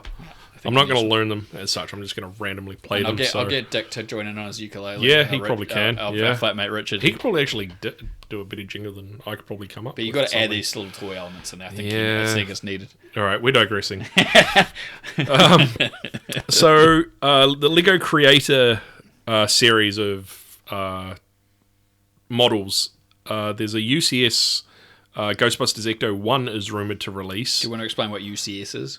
So UCS means, in Lego terms, Ultimate Collector Series. Uh-huh. So it's like a big-ass box, multiple $100s worth. So there's a rumoured to be a Ghostbusters Ecto 1 coming out, and it would tie in with Ghostbusters Afterlife when that comes out. Which was supposed to be a month ago, is now next August. Yeah. Now, it would be a similar scale to the James Bond Aston Martin, which I know you have seen the size of, so it'd be roughly that sort of scale. So it's in that same scale as that in the Batmobile? In the Batmobile, exactly, as well, that's come out. Okay, so that's pretty reasonably sized. Yeah. So I would... As opposed to the Lego Ideas one, which I have. I would say that would probably be in the roughly maybe 35 to 40 centimetre length range. That's roughly what those are, Yeah, about that, yeah. So it's pretty lengthy. And for that piece, it'd be a good couple thousand pieces as well, so it's about $500 give or take, depending on number of pieces. Between kind of 300 and 500 most of those are run for. So and rumored for 2021. Sorry, I'm stumbling over my words. I'm on morning shift at the moment, so I'm stumbling over my words. I'm not drunk. There's rumored to be Looney Tunes Lego minifigures rumored for 2021 as well. if that's the case, they'll probably come out around the time as Space Jam. Yeah, I would imagine. I would be surprised if they're like Space Jam subset or set separate from like they do a standard set and like a Space Jam set or something like that. Well, there is, I think, 3 series a year now. No, so there I think you go. there were 2 series, and it's now gone to 3. Well, 'cause there's there's always like a regular, and then there's a themed There's one. obviously the new Looney Tunes series that's just started. Yeah. So it would make sense to do a set based on that, and then maybe like a Space Jam one, and like a third series of something else. Yeah, it'll just be a generic minifigure set. Something else. Yeah. Yeah. That makes sense. You like your minifigs, so Yeah, of course. And do you think you'll pick those up? Looney Tunes fan? if I see leaked pictures and I decide I want them, we'll see. No, I depends don't on, know. depends on what they are. Yeah. Yeah, or if that's even true. Fair enough. We'll see. Da-da-da-da-da-da. That's, I don't know, my jingle outro, I don't know. Yeah, cool. Awesome. When I get music, I don't know. Almost bought it on the countdown theme then, but we don't want to get sued. Need that ding at the end of the triangle. Yeah. Yeah. Cool. Yeah. All right, we'll move on to the trailer section of our episode today. Yeah, we got several trailers to talk about. I guess we'll start with the most recent James Bond trailer for No Time to Die. At this stage, still scheduled for November. The trailer still says November, and they haven't said that they're going to change. I think it's Warner Brothers releasing it now, or is it Universal? Who is it? I didn't see. I cannot remember. Oh my god, my brain's gone blank. Because it's not Sony anymore. It did have it in the trailer, and I've completely blanked. I think it's Warner's, because I was going to say... I think it was I think it's Warner's, and I was going to say, well, they that. released Tenet, so they're probably happy to try and push this towards November still. It probably is, because it played before we saw Tenet. Yeah, but they... all the stuff that we... Actually, yeah, because they played the old Wonder Woman trailer. That was also Warner Brothers. Good call. So, what do you think? Second trailer. Yeah, it's interesting. Like, it's definitely, you can tell, they're just throwing money at Daniel Craig and he's showing up for it. Like, I kind of get bad. Like, I'm trying to wear that. You mean a bad? Which is he phoning it in? No, he's not phoning it in. I just feel as though he's like, oh, I thought I was done after the last one, but they've pulled me back in. As James Bond would probably feel. I was going to say, maybe it works for the character. They just said the story's going to be kind of slightly meta here, where like James Bond's retired, as you know, from the last movie, and he's going to end up getting pulled in when he doesn't really want to. So we just want you to take that energy about how you feel about this franchise. Yeah. Just forget that we're paying you lots of money to be here. Pretend that we're not. Yeah. And then like just go on that instinct. And then just be like, that's probably again. More, that's probably more what I'm aiming at, I think. I was pleased to see some more of Rami Malek's villain in there. It told me a little bit more about the story, but I don't feel like it gave too much away at this stage. I think if they try and release one more trailer before it comes out in November, it would be probably too much. I would hope this would be the second and last trailer you'd want to put out. The stunts still look good. The gunplay still looks stunts good. look solid. Ana de Armas looks amazing in that role. Like I still can't think that the fact that the two of them were in Knives Out last year, and then she's now doing this, and she's the girl in the black dress. Yeah. And the stunt work with her like doing freaking cartwheel flips in a dress is very ridiculous, but it looked awesome. Again, solid action. I want to say, here I am stumbling over my words. I want to say I hope that we're in this realm of like every alternate James Bond film is good, and then the ones in between aren't so good. So you have Casino Royale, good. Quantum, not so good. Skyfall, great. Spectre, not so good. So, and if that's true, then this should be good. But this could be the one that proves the system wrong. So we'll see. We'll see if as long as it comes out in November, we'll find out. Yeah. I'm still adamant that they should change the title to reflect like The Simpsons. No, Time to Die, with the comma in there after the no, instead of the no money down. Should you also put a question mark at the end? No, Time to Die? Yeah. Put a question in there. Yeah, someone needs to do it. The comeback trail with Robert De Niro, Tommy Lee Jones, and Morgan Freeman. Yeah. What a trifecta of Oscar winners. Yeah. Wow. And then Zach Braff. Yeah, I know. Just the way it announces them, it's like, like across all of them it says Oscar winner and then, their names and then Zach Braff. Should have just gone guy from Scrubs. I think you were slightly put off by his porno mustache, but it is in the 70s, so it totally makes sense. I know, that's that really did put me off. But I was like, yeah, all right, it's the 70s. I can kind of live with it for what it is. Yeah. So the gist is, they are like some low budget film producers, and they go to visit a set, and Braff's character accidentally kills the main actor when he asks for an autograph while he's standing on the ledge of a building, and he falls off. And the film hasn't even properly started shooting yet, and there was an insurance cover for $5 million. So this film hasn't even shot anything, and all of a sudden they're getting a $5 million payout. And so the two of them decide that there's a potential scam involved in here, where they hire Tommy Lee Jones's character as an old Western actor to film a Western, and the idea that he's already seeming like a depressed alcoholic, and who wants to kill himself in Russian roulette. Russian roulette, exactly. And that he could potentially just die on set, and they'll get the insurance part to the same idea, but as a scam. And except it seems like he refuses to die. Yeah. They sort of mentioned in the trailer that they're trying to kill him, but he's like a cat. He's got 9 lives. Yeah. It looks very funny. I wasn't when I first saw it. I read the blurb, and I was like, okay, this could be okay, or it could be really, really, really silly. And I surprisingly was like, okay, this is a well put together trailer, and it looks like it could be a genuinely funny movie with a good solid cast. Like, obviously these people on board, and they're all pretty funny people, so and they seem to be playing off each other really well. Not a combination I ever expected to see, Zach Braff and De Niro. Like, that's not a, if you'd asked me, like, who's an unlikely combination? But then I think about the fact that Braff directed like Michael Caine, Morgan Freeman, and Alan Arkin in that Going in Style movie a few years ago. That's also not a combination I expected, and then for him to direct that movie. So he turns up in the unusual places. Yeah. Certainly, for sure. He's he hasn't done much since Scrubs, but I suppose what he does, he kind of hits gold. Yeah. I think with sort of sleeper things. So yeah, I mean that wasn't. I'm sure that did okay. It wasn't like an amazing hit, that movie, but it was entertaining. I was actually pleasantly surprised. It was a remake as well. Pleasantly surprised that it was actually good. But again, I think the elevation of having like a really solid kind of senior cast that they're supposed to be playing these people of this age, and the interplay and the cleverness of that with a very straightforward script kind of made it took what would be a very core basic idea and kind of elevated it with some really good quality laughs and acting and stuff. And I feel like this is pretty much the same thing. Like, and on the surface, if you read that plot to someone, you go, that sounds alright, but then you add this element in, and they're playing like sleazy producers in the 70s, putting it in the mid 70s, and kind of adds that little bit of missing element that would just makes that movie just that slightly bit shine a bit brighter. Yeah, and I was thinking of it too when we watched it before, that it reminds me of something else, and I've just realised what it reminds me of is Bowfinger.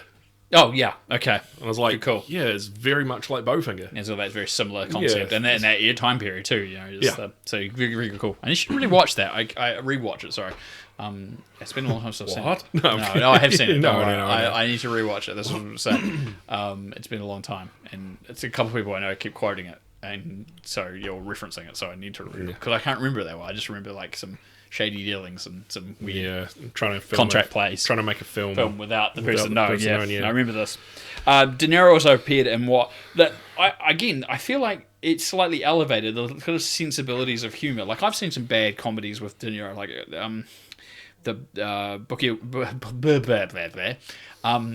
the Adventures of oh my god, I just tried to put it in my head and I got them around the wrong way. What's the squirrel called? Rocky and Bullwinkle. Oh, okay. Thank you. I was trying to put those. I was going to say Sandy. No, Rocky and Bullwinkle. I was trying to put Rocky and Bullwinkle together, so it was Bullwinkle, and I was like, "What the hell is that?" Oh, that was a Bullwinkle. Ruh-roh. It was terrible. It was like 20 years ago. It was not a good movie. And then Bad Grandpa with Zac Efron, not a good movie. And so I look at this, and it looks like one of those, like, it could be, and we've talked about this before, like, what's that one that was just with John Cena, the firefighting one just recently?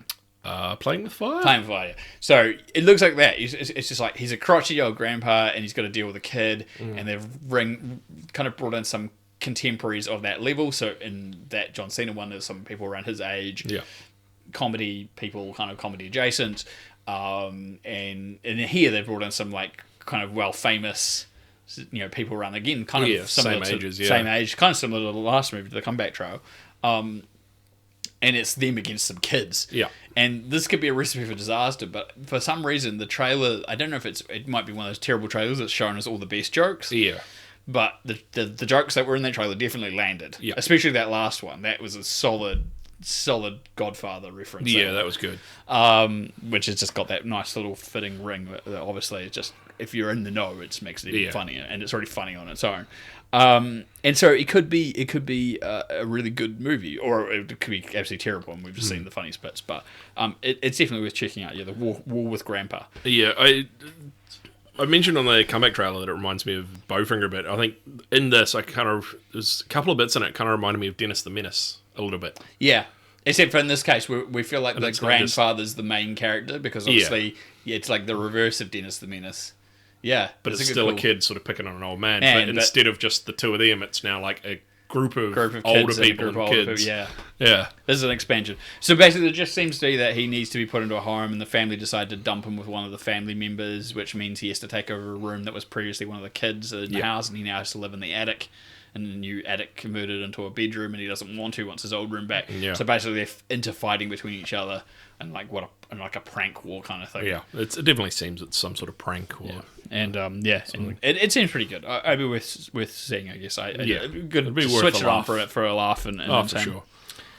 Next trailer we're going to talk about is On the Rocks. It's Sofia Coppola's new film. Written and directed by. Yes, and obviously she did very well with Bill Murray previously in Lost in Translation. Mm-hmm. So she's managed to convince him to come back, and he plays like I want to say he seems seemingly somewhat estranged. Did you get that kind of vibe? A little bit, He hadn't been in her life, his daughter's life, for a little while.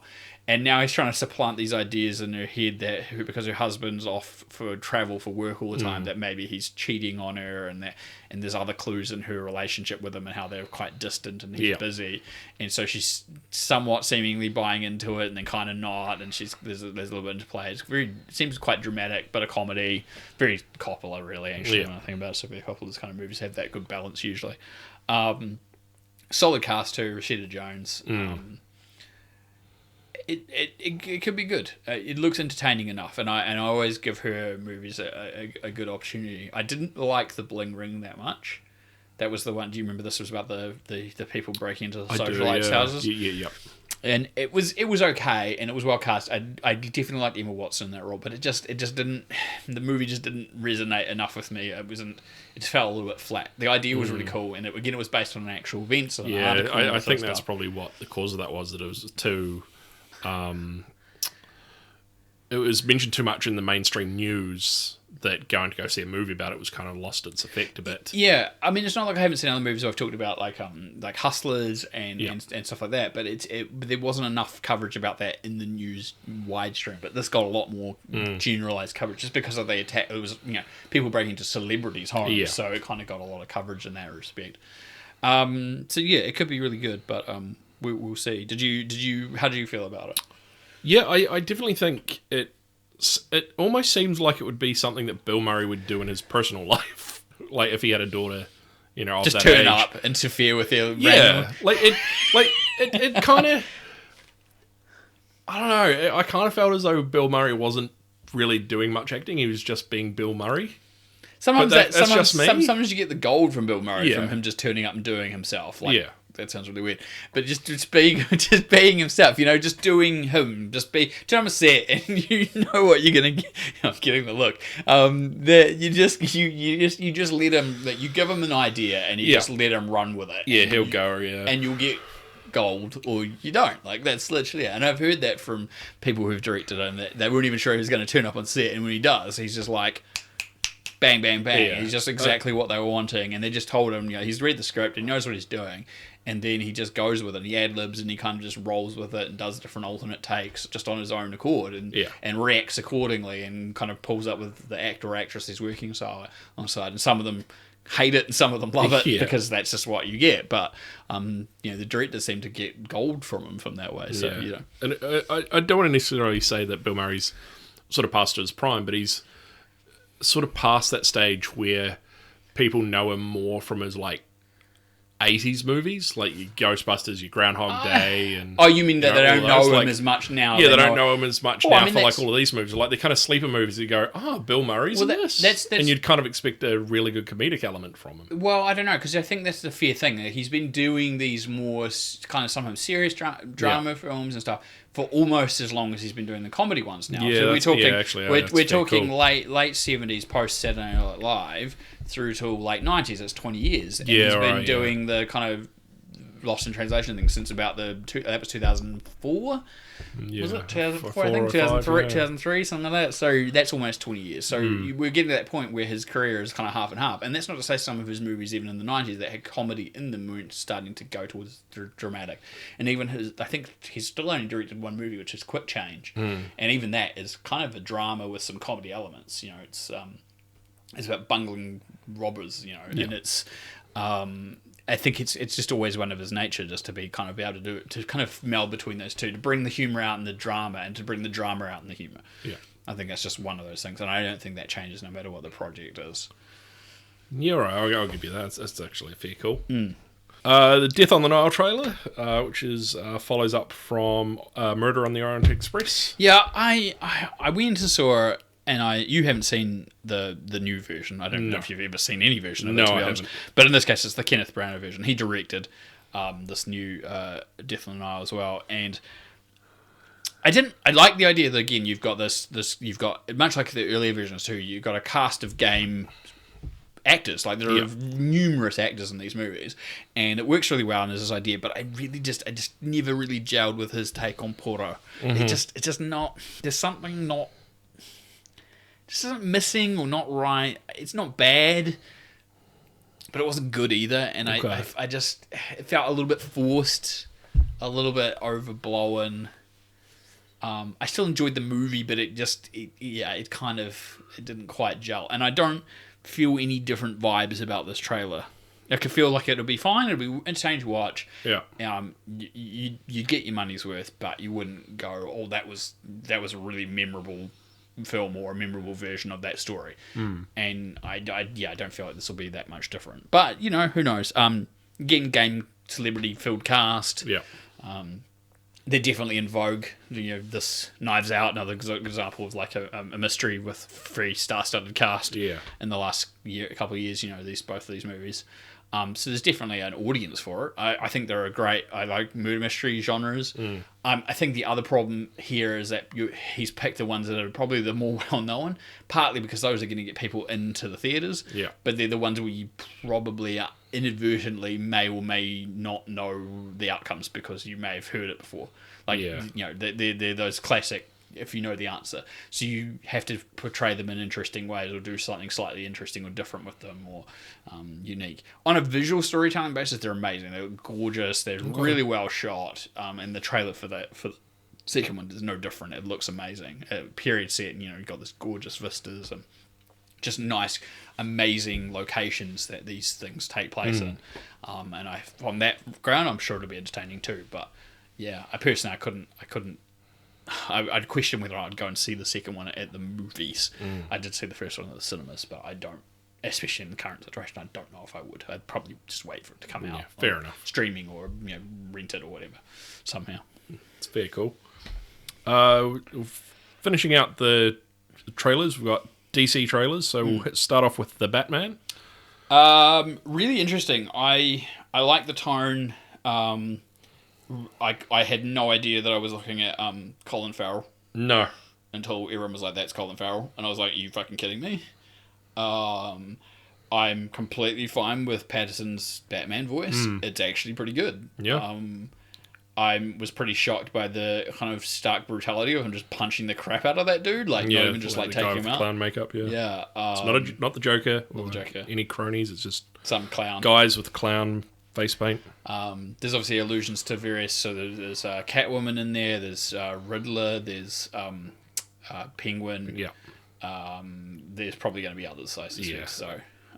It kind of seems like it may be setting up some sort of rogues gallery. Yeah. Potentially, but I could be wrong. And as we talked about before, it's in its own universe, so you've got options to do any versions and new versions of these characters that seem fit for this world. So, it got me intrigued, and That's a big ask. I told you this before we were recording, but I was at work the other day when it came out with the Patterson thing, and I had this director at my work just turn around, and he'd been asking me all evening for things, and so he used to be, "Hey Robbie, can you grab me this?" And then he goes, "Hey Robbie," and I was expecting him to just ask me to grab something else, and I turned around and said, "Yeah, what do you need?" And he's like, "Can you ask me a question?" I was like, "Yeah, sure. What do you need?" He's like, "Can you tell me why they're making another Batman film? Do we need another Batman film?" I was just like, I don't know, Warner Brothers likes making money. Yeah. I was like, I don't have an answer for that. It's a weird question. Yeah, Warner Brothers is going to Warner Brothers. I don't know, but anyway. I mean, because Batman is like probably the most profitable. I would say out of the superhero franchise, Yeah. I would definitely say so. And that's not just because it's been one of the longest they've had other than Superman.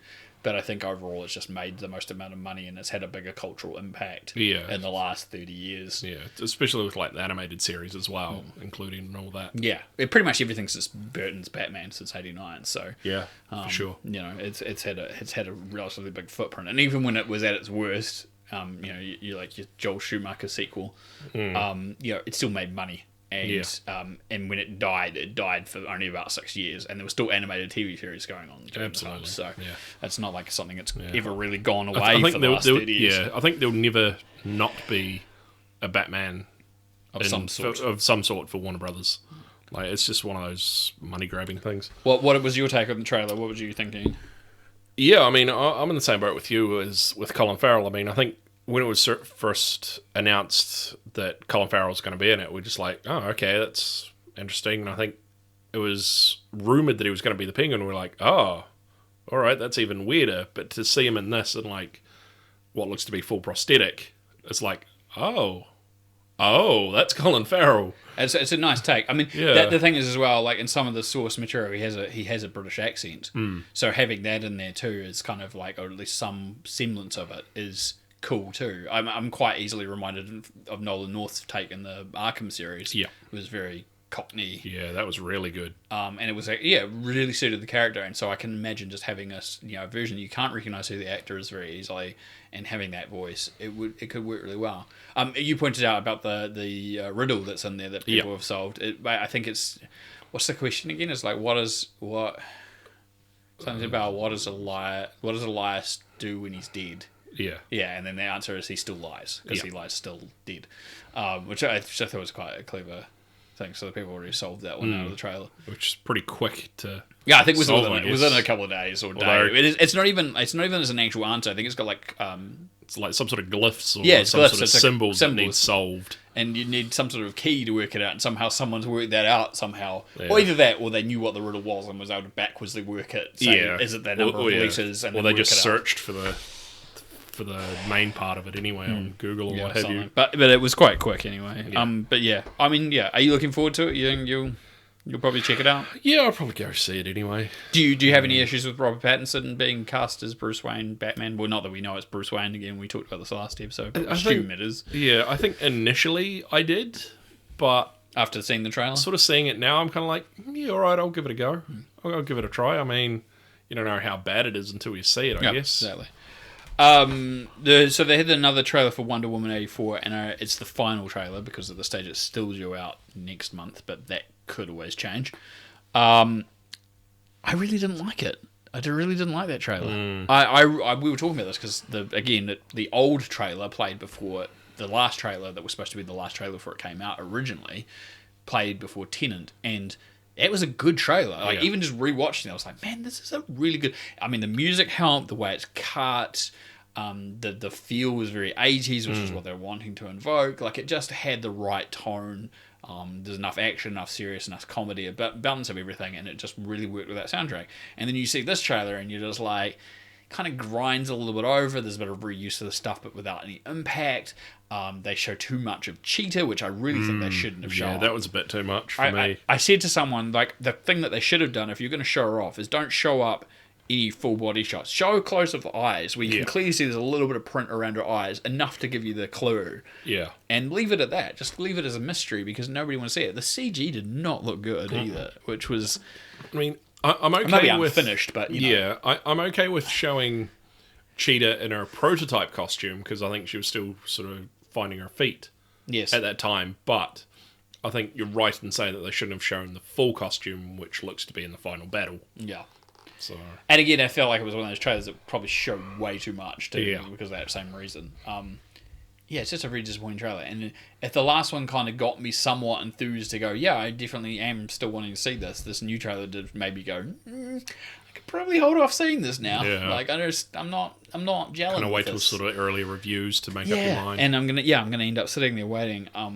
Yeah, it's a bit of a missed opportunity. I think just leaving the last trailer as the last trailer would have been a better idea, and just maybe a slight rechange and read it on that, and new joke at the end. Yeah. And maybe a couple of little extra hints and left it at that. Sort of new joke of Steve Trevor customizing to there's 80s. something else that they could fit in there, or something else that was a little funny little punchline on the end, like that'd be fine, and a couple of extra shots here and there. And as I said, maybe that eye shot would have been okay, but showing so much as they do, it's a very disappointing trailer. So if you're listening and you haven't seen it, avoid it. Just go back and watch the old one and be happy about it, and then maybe ignore what we've been saying for the last couple of minutes. Yeah. We'll finish up with the Zack Snyder Justice League trailer, which we mentioned before when we talked about Alex Winter. I mean, to me, the problem we've got is that the audio. So let's go with it. So it's cropped into a 4:3 image, which I guess is the idea because it's coming home, which is weird because it's a movie and it was shot in a CinemaScope. So that's a weird thing of choice anyway, visually. As we've established before when we were talking about the news, it's not going to be a movie. It's going to be 4-hour-ish long episodes in a miniseries. And then he makes this decision to put a cover version of Hallelujah over the top of it. Now, this is not the first time that Zack Snyder has used that track. He used it in Watchmen, but he used the original Leonard Cohen version, and it was suitably placed for the scene that it was in, because there's a subtext in that song that's relevant to the scene that it's used in Watchmen. Here, it's more of a slap in the face. Hallelujah! Here's the rise of Superman. Here's the Justice League. Hallelujah! Here comes my version of this movie you've wanted. Yeah, and it's pretty much it. It just doesn't gel. And then you've got this weird just mismatch of bits and pieces of shots that were not used in the final version, because, as we established last episode, he said he'd rather burn the thing than use any of the stuff that Joss Whedon shot for the movie. And it doesn't make me any more enthused, and I think, but then I'm maybe the wrong audience for that, because as I've already established earlier in us talking earlier tonight, I'm not au fait with this whole idea that we must justify recutting everything and re-releasing things that didn't get finished in the first place. Yeah. Back in the past, it used to be a rare occurrence for interesting reasons. Richard Donner got to recut his version of Superman because he was kicked off halfway through the shoot. Yeah. So he wanted to put together at least a working print to show you. James Cameron and Ridley Scott did director's cuts of Alien and Aliens because they were versions that they had worked on at one point, and some of those end up with interesting story beats that were perhaps worth revisiting. Yeah. And same with T2 as well for Cameron. But those are few and far between, and it's so weird that we have this argument that, like, I can't believe that George Lucas would recut and re-edit and add new CG into Star Wars. It's a blasphemy, and yet we're like, I didn't like Justice League, but I definitely want to see Zack Snyder's take. Yeah, somehow justifies the same thing. It's a conundrum to me. I don't know. I mean, we keep mentioning it in like the previous episodes, and might as well mention it now that I still need to see the Justice League as it is anyway before this comes out. So I don't really have much to say on it. I mean, it's more on the basis that you've seen Batman v Superman, yes, and Man of Steel, yes. And what did you think of those? I enjoyed Man of Steel more. Yeah, but did you? Batman Superman was a bit. Yeah, so it's a bit of a letdown for me. Yeah, it was for me too. And then the extended cut was not any better. It made things worse, if anything. So I'm feeling like a 4-hour version of Justice. Say Zack Snyder then released Justice League as intended, it was never going to be a 4-hour long movie when he released it. So all of a sudden, not only are we getting the cut that wasn't even established had he released it, we're now getting an extended cut of stuff that probably would have still hit the cutting room floor. It doesn't. The extended cut of Batman vs Superman does not instill ideas to me that those things will be good. You know, there's that understanding, and then we've got this bigger picture thing which I was talking about earlier, which is this whole thing about like just requiring cuts just because we think in a fan basis. David Ayer said he had trouble making Suicide Squad. He needs to do his version because that'll improve the movie. Well, it probably won't improve much of the movie. It's still going to be relatively the same story because at least at the end of the day, he still was involved heavily in that production for most of it. I can kind of almost understand it a bit more with Zack Snyder because he had to leave the production for personal reasons. But a 4-hour cut is not what he would have submitted at the end had he got his original theatrical release.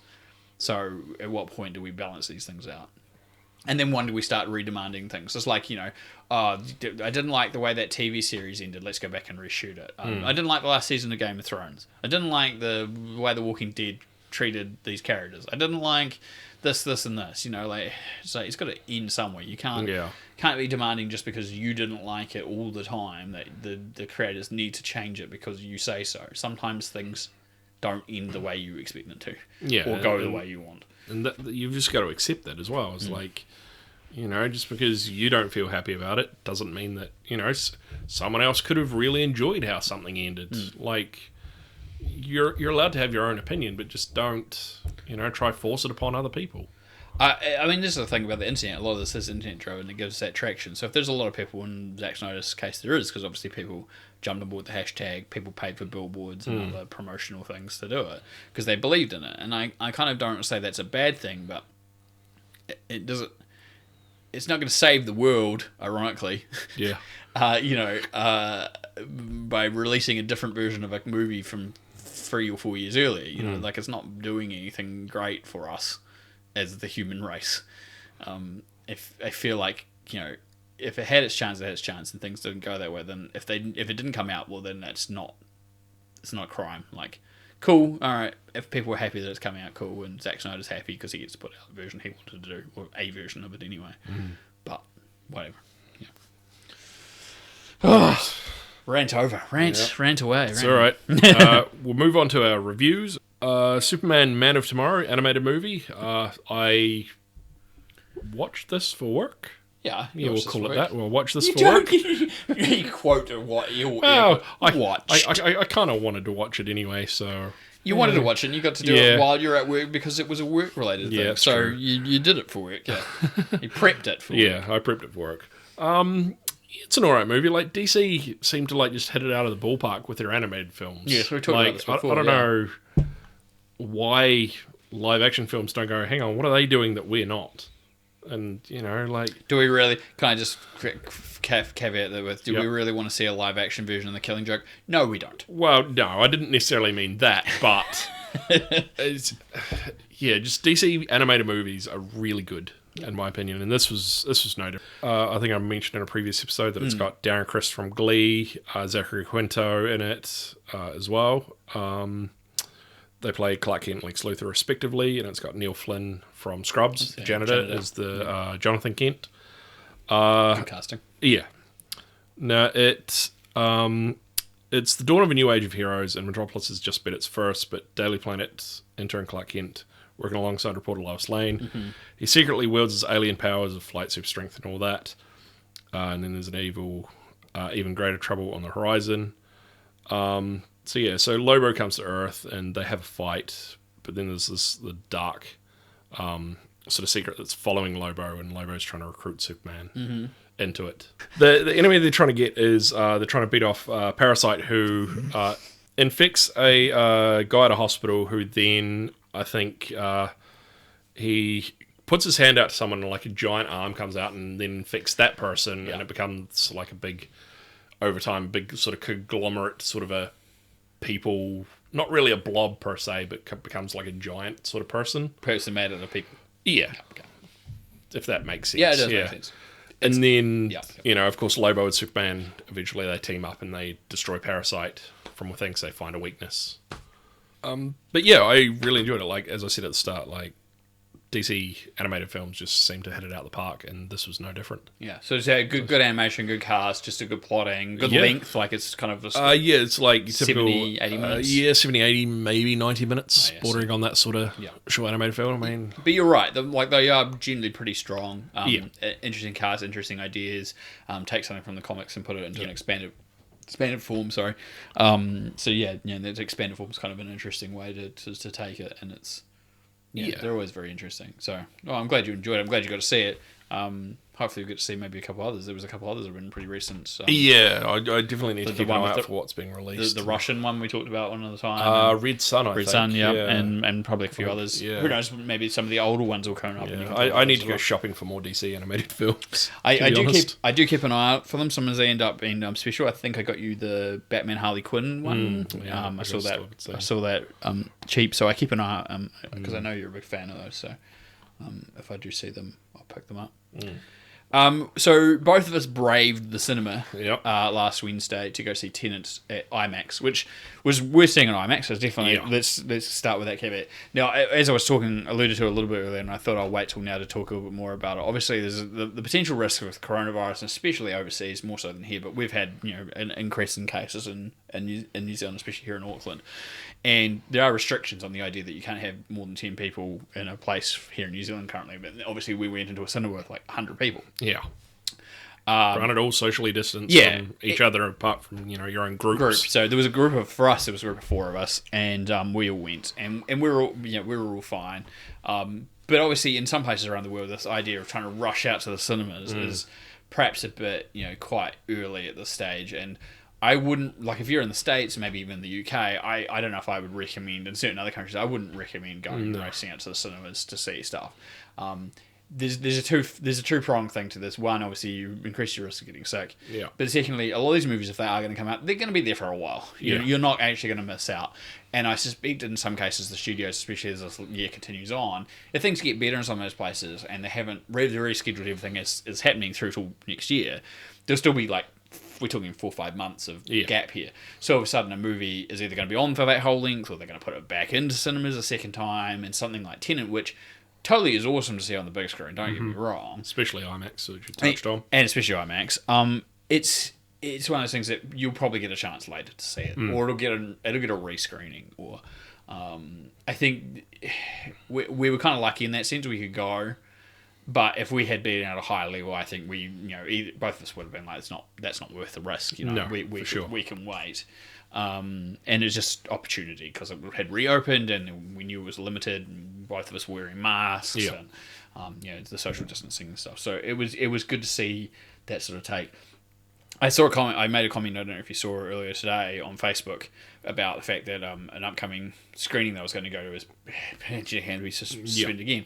It's because when they booked it out, they've booked out 100 people, and it's a group of 100 people, so therefore that has to be delayed, which is kind of weird when you can still have like groups of 10 or less. Yeah, in certain places. So we could have booked 10 tickets for 10 people, and we would have been fine. We were just 1/10 of the audience. Yeah.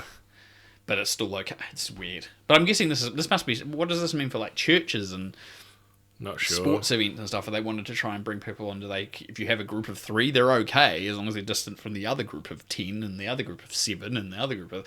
I don't know. So it's interesting. We've obviously got some little weird foibles and holes in this idea a little bit when we've got, we're on level 2 or 2.5, depending on who you ask. And in Auckland, and we're not supposed to have more than 10 people. But that 10 thing applies nationwide, level 2 everywhere. Yeah. But all of a sudden, you definitely go to the cinema. My parents went and saw Tenet, this week. I don't know how full the cinema was. I didn't ask them, but they still went as well. Yeah. And while the risk is lower in Dunedin than it is here in Auckland, here in New Zealand, that's still the same thing applies. So very odd. Yeah. We shall move actually on to the movie itself. I'll let you start because I think I'm very intrigued to hear your thoughts. Plus, I feel like the sooner we get through this, the less likely you are to fall asleep on this table right now because you're looking pretty tired. Well, yeah. It's definitely an interesting take on a movie. It's not really a time travel movie as such. Like it kind of is, but kind of isn't in the same aspect. It's more of an alternate reality, but it's still within the same reality. Yeah, if that kind of makes sense. I can kind of see where you're going with this idea. And it's it works on like a. It's definitely like an espionage, so kind of a spy movie, but kind of not in the same aspect. I would say this is the closest Nolan to making a James Bond movie. Yeah, there's a villain with world, in this case it's world ending, but you have either world ending or world domination. There's world ending goals. You've got a protagonist who's working for a shadowy organization, but has the general good involved in it, and he's trying to stop this person, and there's a MacGuffin. Yeah, it's in some ways it is a classic. At the core of it is a classic spy story. Yeah, I think like I've like we've 4 or 5 days removed from it. Yeah. And I think I'm like even till today like still struggling to figure out certain things in it, and I was still processing things like we were talking about a character and where they were in relation to time just before this recording, and you'd missed something that I picked up on, but at the same time, then I remember talking to you guys after the movie, you'd seen something at the start of the movie that I'd completely missed. Yeah. And I think that's the problem with the movie. There's a lot of blink and you miss it kind of events, and you're also trying to wrap your brain around everything that's going on in the movie, so you could kind of sometimes overlook things. Like, I'm not going to spoil anything, but there's something near the end of the movie where, like, when I saw it, I went, oh, that was the thing from earlier. And whereas some of you guys had picked that up earlier and realised, oh, hang on. And when you saw it, you only had it confirmed. But I had other moments during the movie where that was the case as well, where I said someone, we were talking about this afterwards, where I said, oh, there was that thing with this. And they were like, what? I didn't see that. Yeah. So other bits were blink and you kind of miss it. It's definitely a brain thinking kind of movie. Yeah, it really is. You definitely have to pay attention. It's probably a movie that you're definitely going to want to watch more than once for that reason, and you'll probably be rewarded and pick up on things that you perhaps maybe didn't think of.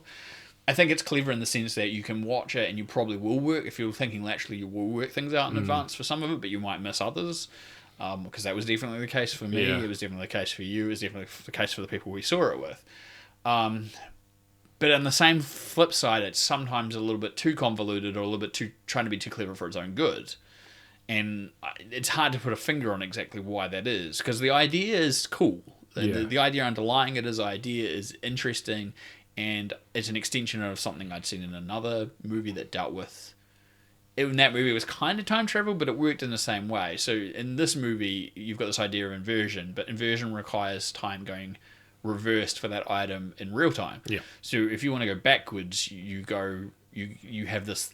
I won't even talk about what it is because they ruin part of it, but the ability to do it allows an item or a person or whatever to experience time in reverse, but it has to happen in real time. Yeah.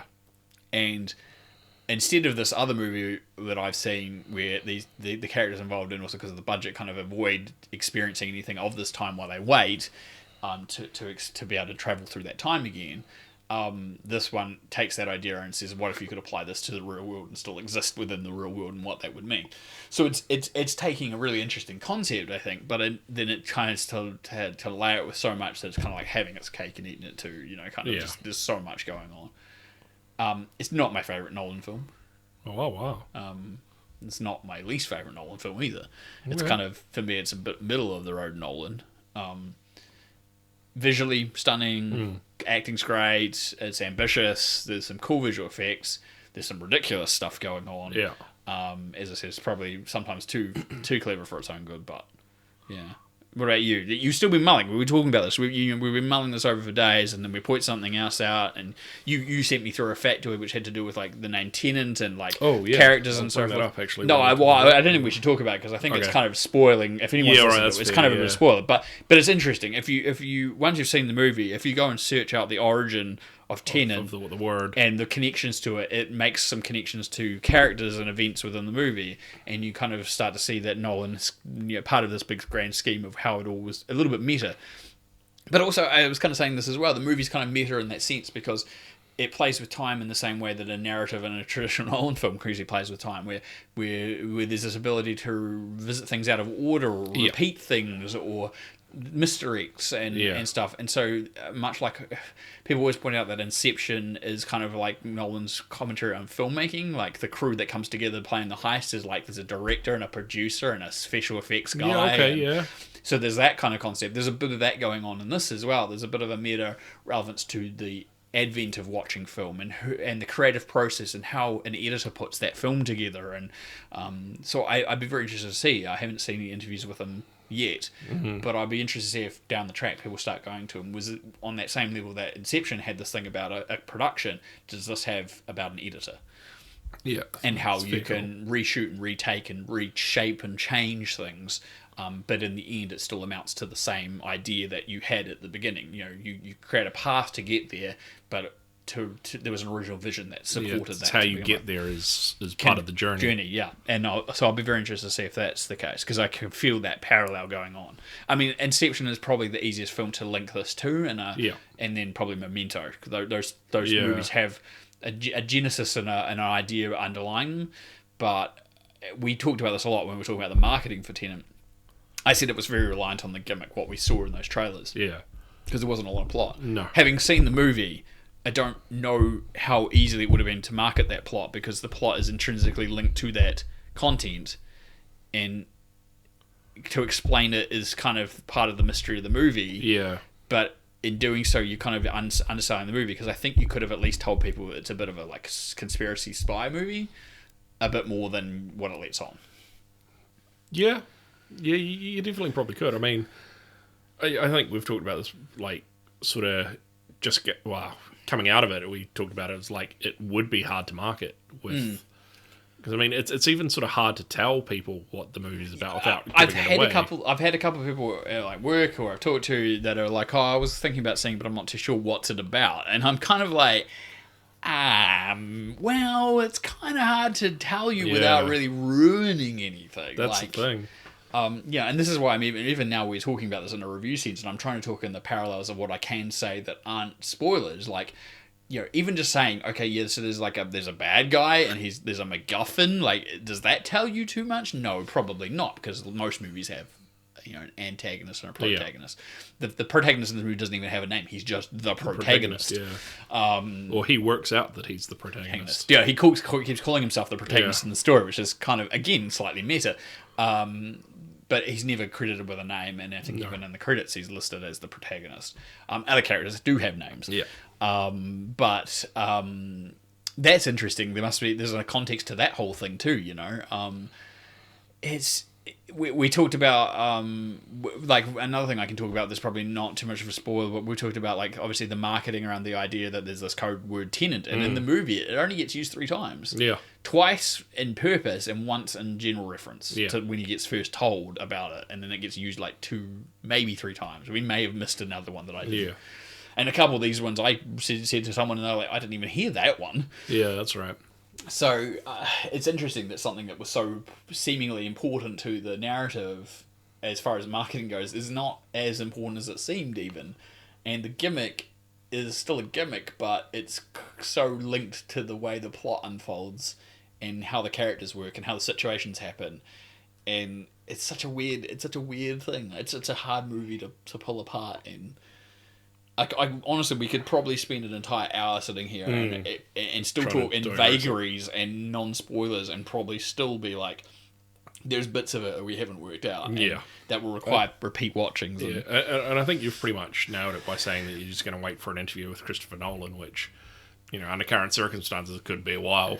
He sometimes he's like this when people pitch him an idea, the whole thing he hadn't thought about. I don't think he thought about the whole parallel to the director and the film crew and the producer and all that thing to it. But when someone would said it to him, he goes, "Yeah, there's actually some actual process in that. That's actually probably true."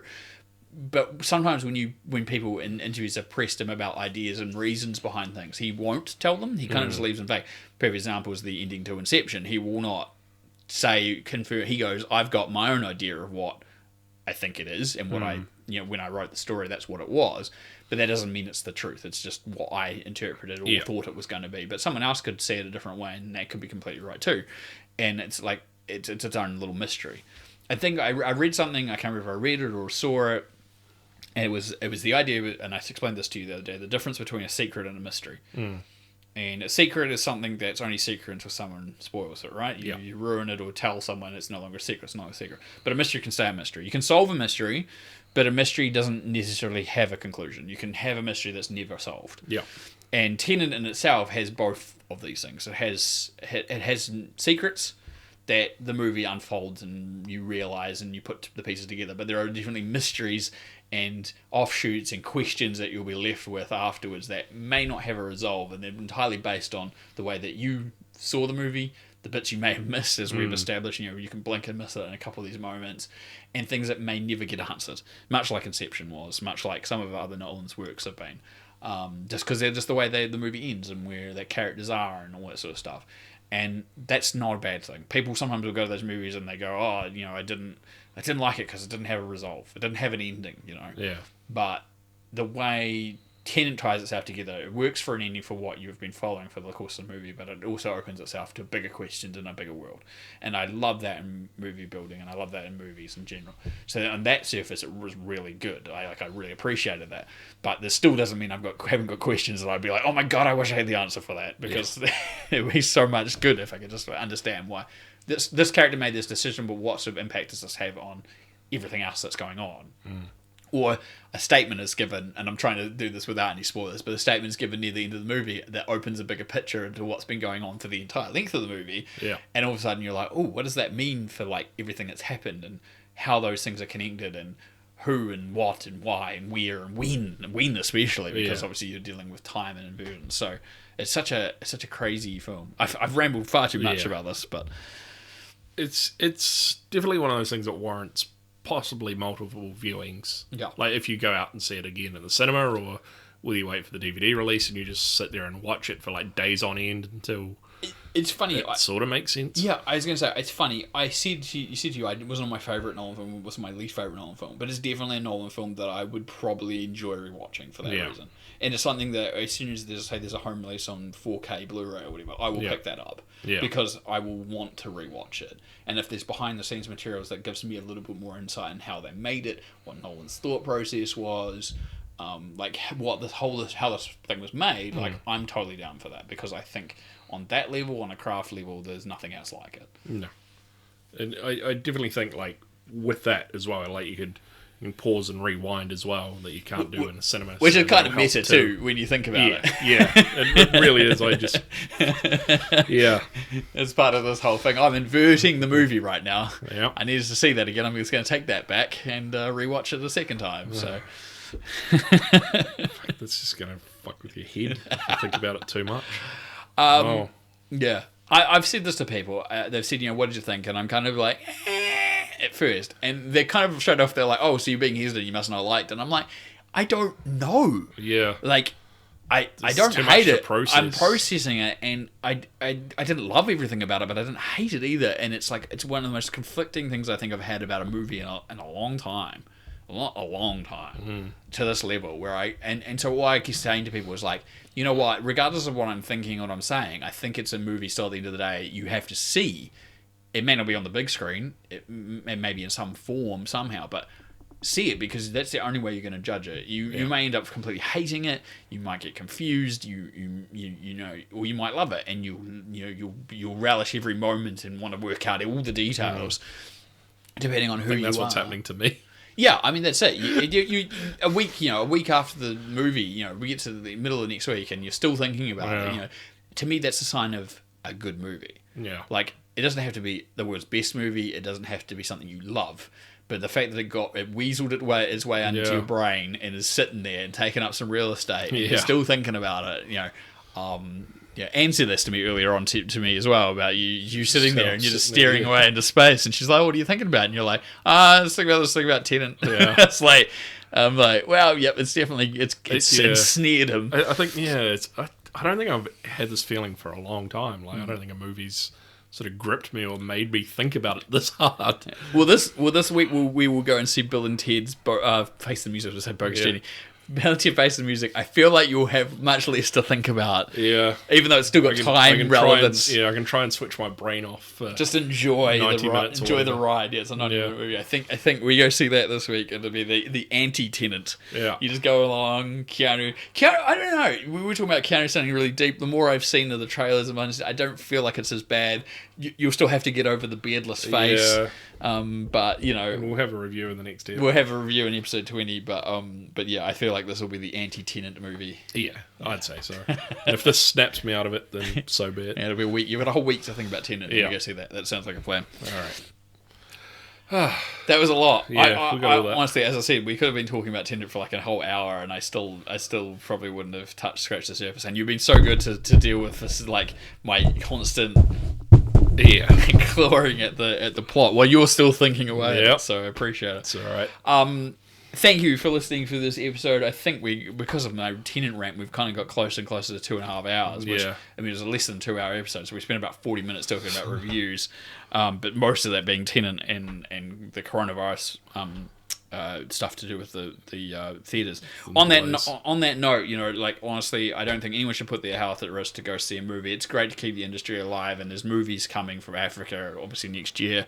But I think if you're in a place where like it's still an outbreak, you just need to stay home, rent some stuff, watch some classics, go on Netflix, go on Disney Spend that Plus, extra money on Netflix or Disney Plus. Or go on Amazon Prime. If there's a particular movie you've never got around to seeing, it's a classic, find where to rent it. You might be able to get it off Amazon, pay like $3, $4 and watch it, Ryan hasn't seen Godfather Part 2. Maybe that's something, exactly what you need to be get doing. off the shelf, yeah. Got something on your DVD shelf that you haven't watched, that you've had for years and gone, you know what, I've never seen that movie. This is the time to do it, because I think, unfortunately, as much as it's great that we got to go and see Tenet and we will go see Bill and Ted this week, we could be in a place where the situation is much worse, and I wouldn't be risking, and I wouldn't be asking you to come with me to see a movie and risk your health, and and I don't think anyone listening or being out there in places where it's much more of a risk should be doing it. Go back to the cinema when you feel it's safe. Don't just do it because Tom Cruise said go see Tenet at IMAX. Do it when you feel safe, like in your own little bubble and around other people. Yeah, just don't be silly and risk your health. Like if it's safe enough for you to do it, then that's your call. On that note, you can go and share this and our other episodes with those people as well. You yourself listen to all our episodes, share this, and share the links to other people, and they can listen about our rambles about movies and stuff to keep them entertained for a couple hours. Every once in a while, we're out about once a month. Yeah. And if you're just listening to us now, go back and listen to us from the start. Listen to us from the start. So they listen to us in reverse? That would make more sense. All right, go on. Start hitting rewind, Yeah. Inversion. Yeah, if you listen to this in reverse, there's a nice recipe for brownies. What is it? Who was it? It wasn't Judas. Was it Judas Priest that went to court in the 80s for having? Apparently, there was a kid that killed himself. I can't remember what it was. I think it was Judas Priest. They had to go to court in America in the 80s because apparently they had subliminal messaging. And I can't remember which one of the band members was like, if I could put subliminal messaging in my records, I'd be telling people to buy more records. That's very cool. It is very cool. All right, thank you again for listening to this long episode. We hope you're taking care out there, and we will catch you next episode 20. All right, see you then.